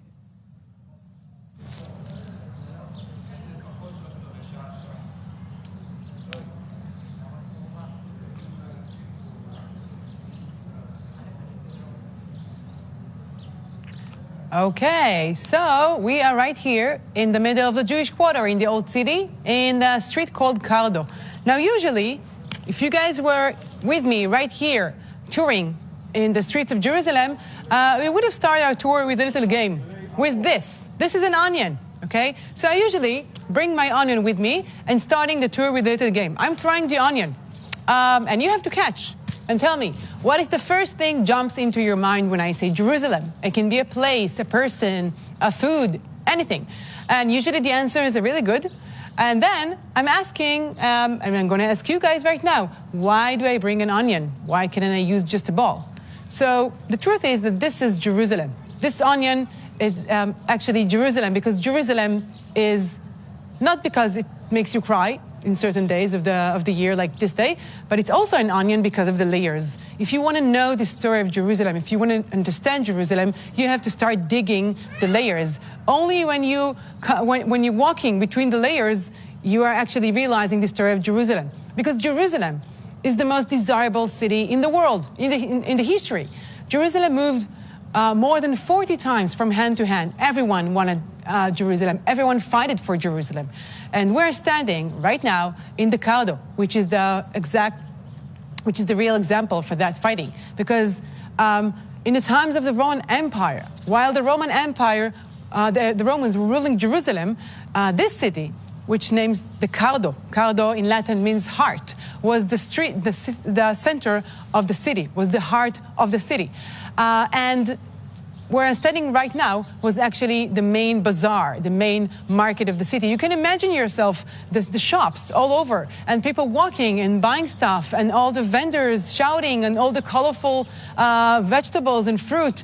And although it's a very colorful vision, it wasn't very colorful for the Jews, because for the Jews, the Roman time period in Jerusalem was horrible. Right after the Romans destroyed the Second Temple in the year of 70, 2,000 years ago, they actually expelled all the Jews from Jerusalem. They destroyed the Jewish Jerusalem and turned Jerusalem to be Ilia Capitolina.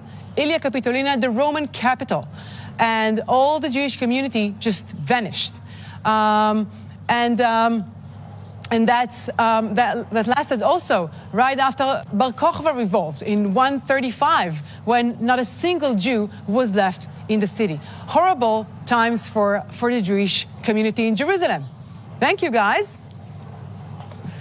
And we're jumping back to Jerusalem of 2020, okay? Jumping between the layers. And this is Jerusalem of the first century, and we're now coming back to the surf of the city, Jerusalem of 2020. Right after the Romans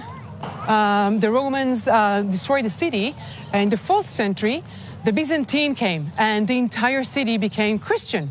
Still, same people, same Romans, but today, but then they were not no longer idol worshipping, but Christian people. And in those years, from the Byzantine, for 300 years, not a single Jew was allowed to be in the city. But then when the Muslims came to the city in the 7th century, the Jews came back. The Jews came back to the city, and Jerusalem was full with Jewish people. Right after them, the Crusaders came back, and again, they expelled all the city, and everyone left the city until the 1300s. In the year 1267, a Spanish Jew named Rabbi Moshe ben Nachmanides, was expelled from Spain and came here to Jerusalem. He built his synagogue right over here. We're going to see it in a minute.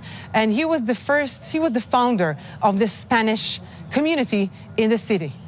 Let's go check the synagogue, which is almost the most ancient synagogue in the Jewish quarter. It's actually the second most ancient synagogue in the Jewish quarter, and we're going to understand where the Spanish community started from, right over here in the center of the Jewish quarter.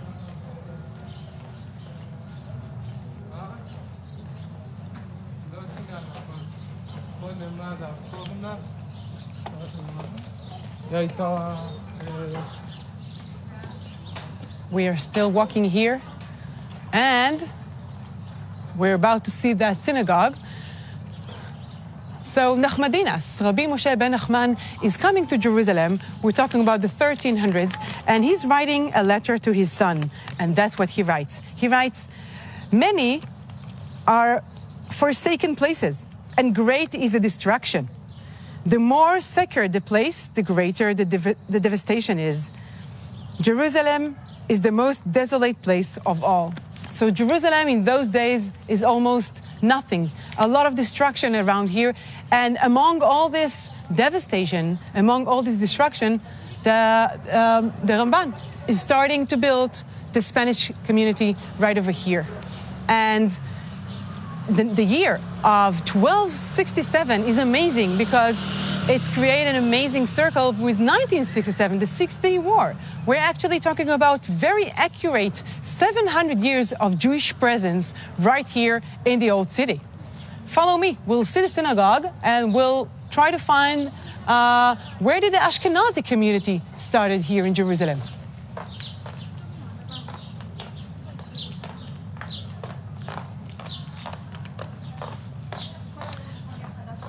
Here it is.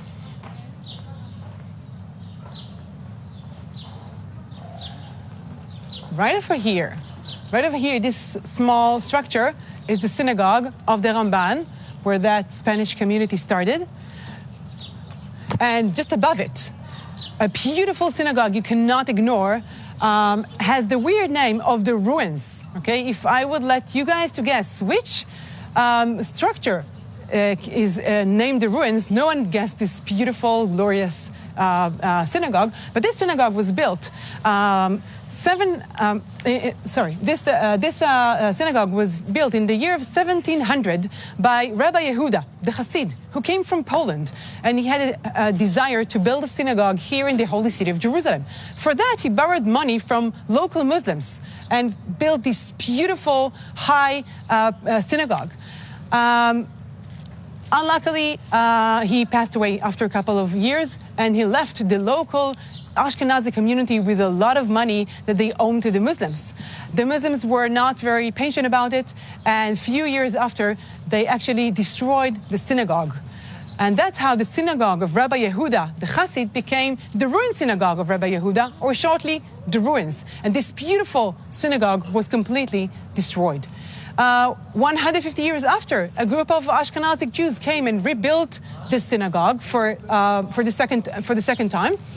And then in 1948, while the Jordanians were fighting in these narrow, tiny alleys against the Jews, they actually had in mind they thought, how do they surrender? How do they beat the Jewish forces? How do they beat the Jewish soldiers? And then they said, maybe we should look for the heart. What is the heart? What gives these people the forces, the meaning? And they looked at this synagogue, and they realized that destroying the synagogue will actually make the soldiers surrender. And in May 27th, 1948, the Jordanians blowed this synagogue that was destroyed for the second time. And the day after, May 28th, 1948, the old city of Jerusalem surrendered to the Jordanians. So there was not just a symbol, it was the actual heart of the Jewish life here in the Jewish quarter. And this place was abandoned for many years, until 10 years ago. The Israeli government, along with a lot of donations, decided to rebuild it for the third and hopefully the last time. And they built it exactly as it was for the first time, the highest structure in the Jewish quarter, highest than the Jewish temple.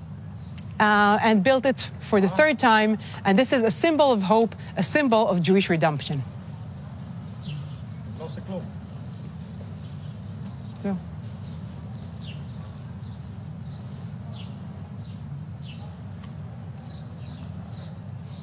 So.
who fought here in the Jewish quarter were buried in a big grave altogether. Since the battles were all around and there were no way that, like in the Jewish traditional way, you could bury the people outside of the city, the big rabbis gave a permission to bury these people right here and bury them together until other days will come and we can take them out of the city and bury them in Mount Olives, like you saw with Aviv.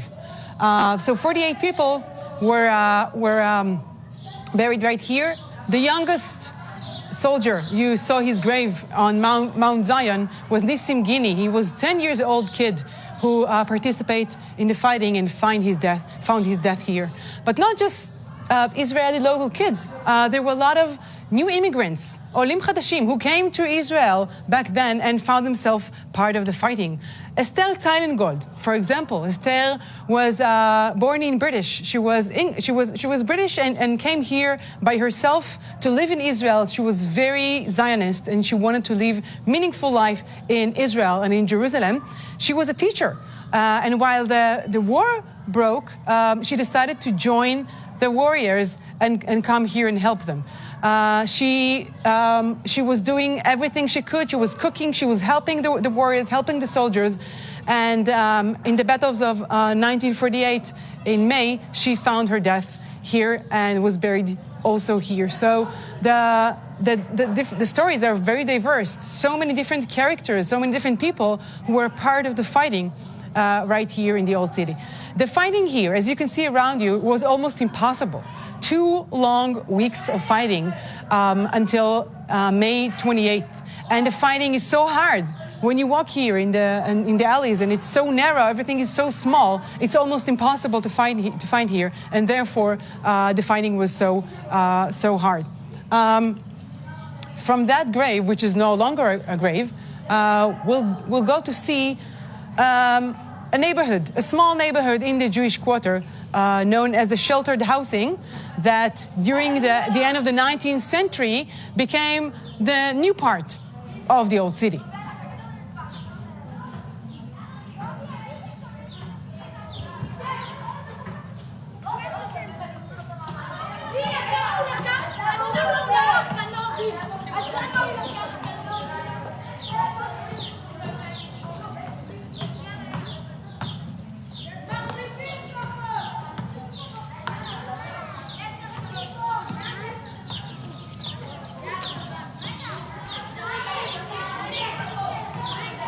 Take a look at the beautiful structure right over here. This structure was built at the end of the 19th century when the city was so crowded. People could hardly live here. The Muslims didn't let the people to build new houses, and people rented tiny, very poor houses and lived in horrible conditions until at the end of the 19th century, a group of Jewish people from Germany and the Netherlands gave a lot of money, along with Rothschild family, to build this neighborhood. That was the most expensive real estate in the city, and a very new one. And families can enjoy 2-bedroom apartment and a kitchen, which back then was a dream that came true.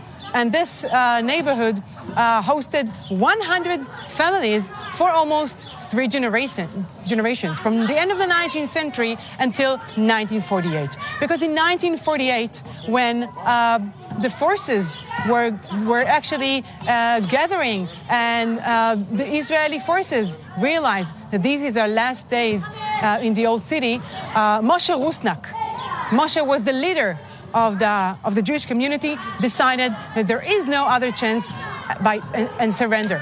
And he was sitting here in the Jewish quarter signing the surrendering agreement with the Jordanians, and the Jordanians asked him to gather all the Jewish people here in this courtyard. There is a very famous picture of John Phillips, an American photographer. He was taking photos for the Life magazine, who took picture of this neighborhood while all these people were gathering here. We're talking about 1,600 Jewish people sitting here in this courtyard and knowing that this is the last hours in the Old City before the Jordanians are going to take over and the Old City of Jerusalem is not going to be longer part of Israel. And while these people, all of them, 1,600 people, are sitting here, 48 of them were already dead, 100 casualties. Abdallah Atel, the leader of the commander of the Jordanians, asked all the soldiers to stand up. He wanted to take them to prison. He wanted to take them as prisoners, and he wanted to separate the soldiers from the people of the community.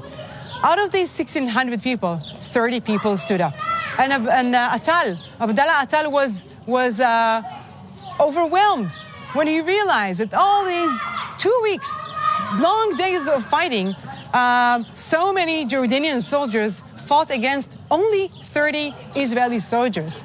He couldn't stand this humiliation. He couldn't bring 30 soldiers to Amman, back to Jordan, so he took 280 people along with him. Most of them weren't even soldiers. The oldest person was more than 80 years old, but all of them went to prison, to the Jordanian prison, right from here to this courtyard, and all the rest of the people, almost more than 1,500 people, left through Zion Gate, Jerusalem, for the last time. So 700 years of Jewish presence here in the Jewish quarter in the Old City ended right here in 1948.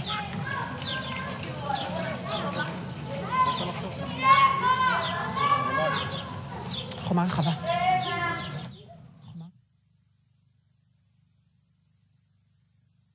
ברצינות. מגניב. אוקיי, אז נדבר כל הזמן? כן. אז כמה זמן אני צריכה... לסיים את תצפית? מתי אנחנו צריכים להגיע לתצפית?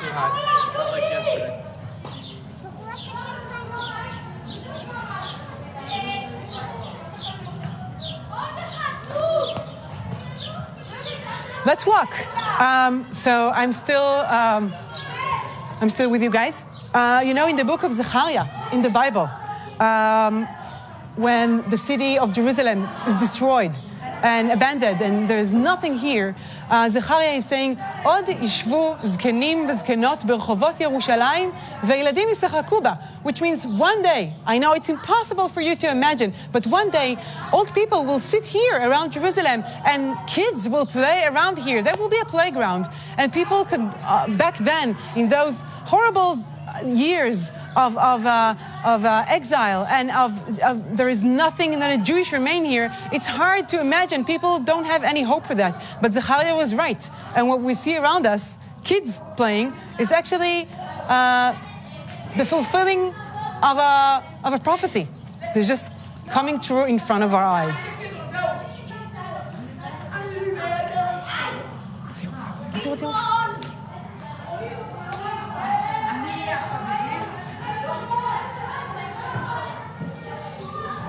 Everything we see around us is actually new, because in 1967, when Israel came back to the old city and Jerusalem was united, everything around us was destroyed. The Jordanians ruined all the synagogues, many of the houses.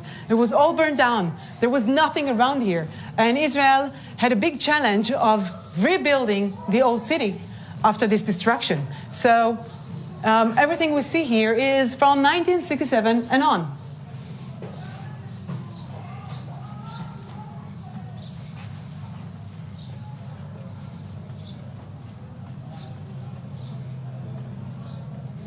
Streets are so quiet. I promise you that when you're going to come here for a visit, it's going to seem very different.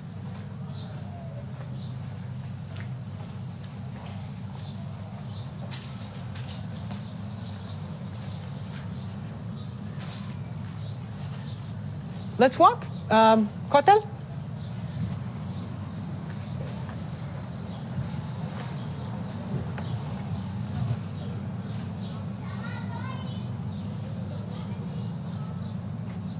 Okay, I want to show you one more bit of history, okay? And that's a very, very ancient and meaningful place here in the Jewish Quarter. Now, what's so beautiful about this place, that you walk here, from one hand, it's a musician, okay? It's a museum of history, archaeology. You can find here ancient sites, 2,500 years old archaeological sites, from the other hand, it's a living, heart-beating city. You can see people living, you can smell the food that people are cooking right now around us. So it's not just ancient history. Jerusalem is not about things that were here.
Jerusalem is not about things that were here.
כן, ברור.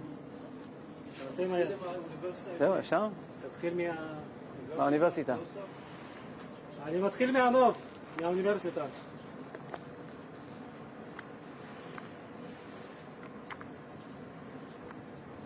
שנייה. שמואל, שדר. שדר, אני מתחיל מהנוף. So, we had some problems, but now we're back. Thank God for the ending, amazing ending for our tour. But first you're looking at Mount Scopus. You should know that for 19 years, it's not only that we didn't have the old city, we had the enemy and tanks and artillery just shooting always Jerusalem. Israel was very narrow for 19 years. Also in the area of Netanya and Kfar Saba. And suddenly after 1967, when I interview a lot of people from 48, 67, they all say, after 48, after 67, they just finally breathe. You're not afraid of just a cannon shooting at you on a regular sunny day. Sof, at last, you feel secure. Mount Scopus was a Scopus. It was like looking upon all the area of Kidron Valley for 19 years. And of course, after 67, Jerusalem has expanded. And today we have also the neighborhoods of Gilo on the southern part, and Pisgat Ze'ev, and Nevi Yaakov. And we have an amazing center of the city. And we have the Jewish quarter with so many sites, tourist sites, 14 archaeological sites. And we have the Western Wall tunnels here. And to the right-hand side, the Davidson Center. And we have City of David. You have to come to Jerusalem, an amazing city. For 19 years, we're just afraid of just lifting our head. And today we have all of this. Jerusalem, an amazing city. More than 900,000 people living in it. We have an amazing city with a train just in the middle of the city. No almost pollution of buses in the center of today's modern city. We have you have to come, parties and new innovation. And we don't have time for all of that. I just want to tell you that all of that happened because of 53 years ago, some people took responsibility and defended us, and they came here and they united Jerusalem. On the way here, we met so many policemen, so many soldiers. We thanked them. We saluted them. They were so happy of people saying thank you.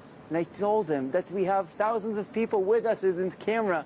They thought it was an empty city, but thanks to you viewers, we filled up the city and brought joy to the city. But, as we said, the paratroopers went from over there, Lion Gate, they crossed through the Temple Mount, and they got here to this gate, just down below. They had a flag, Zamush, the company commander. He has a flag. He wants to put the flag, but you can't just put a flag along the Western Wall. Remember the Western Wall? The Western Wall which holds up the Temple Mount? Remember the Western Wall, which the lower courses of stones are from the Second Temple original? The Western Wall, which is the retaining wall outside of the temple, but because Jews couldn't go to the temple for hundreds of years, it ended up to be almost as if the holiest spot for Jews, the Wailing Wall. We are crying to go back in. And then Zamush, with the second in command of the brigade, they're coming down, seeing no place to put the flag, so they look for a different place, and they found over there, above the Western Wall, there are some bars, chaluda. You see those bars, iron bars, and they put the flag on the Western Wall. Here I have a picture of it. Do you see it? Here are the bars. Here's the flag. Here is the flag. Here's Zamush, putting the flag up there. And someone starts to sing Hatikva, national anthem of Israel. And they're singing Hatikva, commanders have to salute. They're saluting, and this general, it's the second in command of the brigade, he's all strong, he has these huge arms, but he's saluting when he's shaking. And as he finishes Hatikva, he takes the helmet, put it down, and says, Zamush, you're the commander now. And he goes away. And Zamush says, well, I'm a company commander. The second in brigade asked me to be the commander. He's here. What happened? What happened, Stemper? What happened? And he says, no, you're the commander. You're the commander. And he doesn't understand. He goes and he thinks maybe he's been hit. Maybe something hit him. That's why he's putting the helmet down. So he just takes the helmet and throws it away. Where are you injured? Why?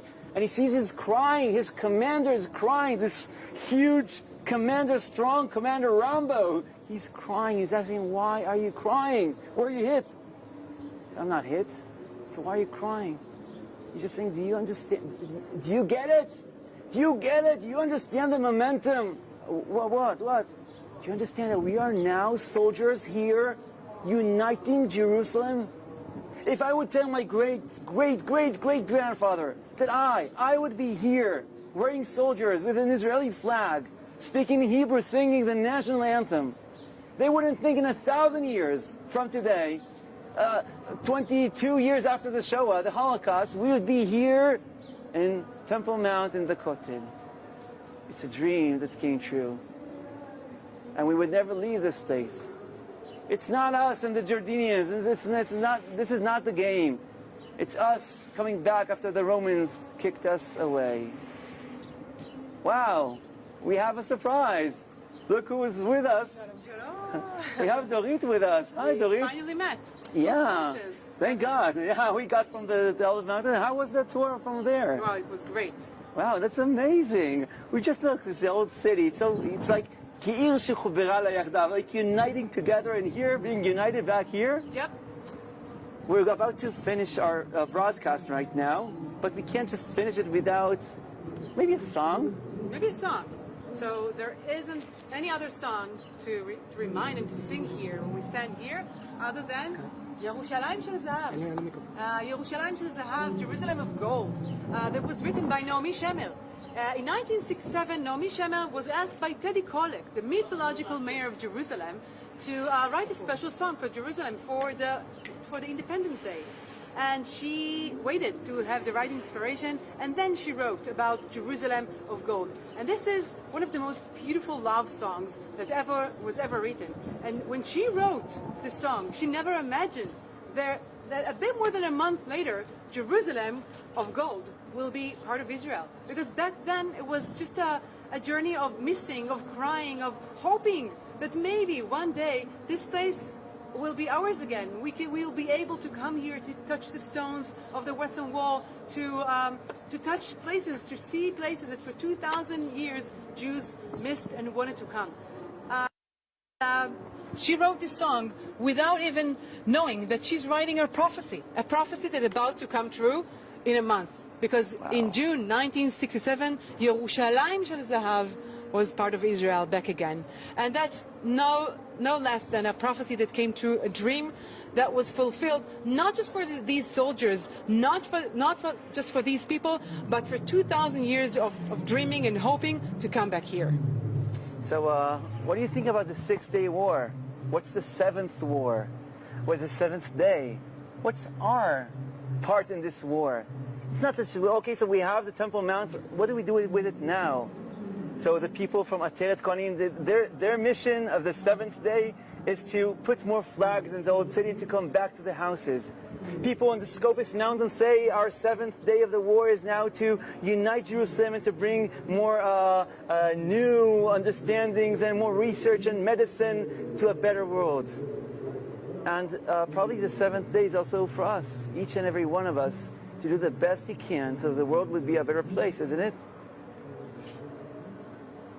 I have here a small thing, simple thing, we call the shofar.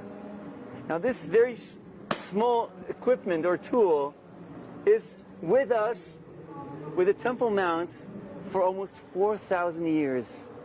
The shofar represents the binding of Isaac and Abraham just over there. The shofar represents also King David and King Solomon when coming and reestablishing the temple, building the first time. The shofar represents building the second temple and the victory of the Hasmoneans. The shofar represents our connection. And the shofar represents also Rabbi Goren, the chief rabbi of the army in the IDF. And when they come down here, he blows the shofar, hoping for a better world. And we are ending this broadcast also today with the shofar. Teka b'shofar gadol lecherutenu, v'sanes lekabetzenu, it says. We're hoping to hear the blow of the shofar. And after that, Jews from all around the world are going to connect and feel as one nation because we are one. We're different than one each other. We think different, but we're one nation, one people. From Abraham and David, we're one people. And wanting to make this world the best we can, a better place, at least what we can do. So we're going to end with a shofar.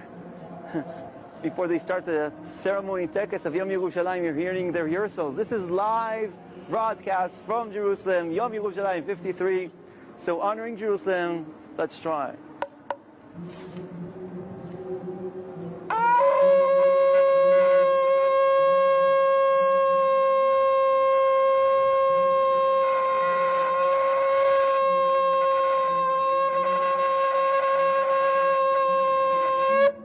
Yom Yerushalayim Sameach.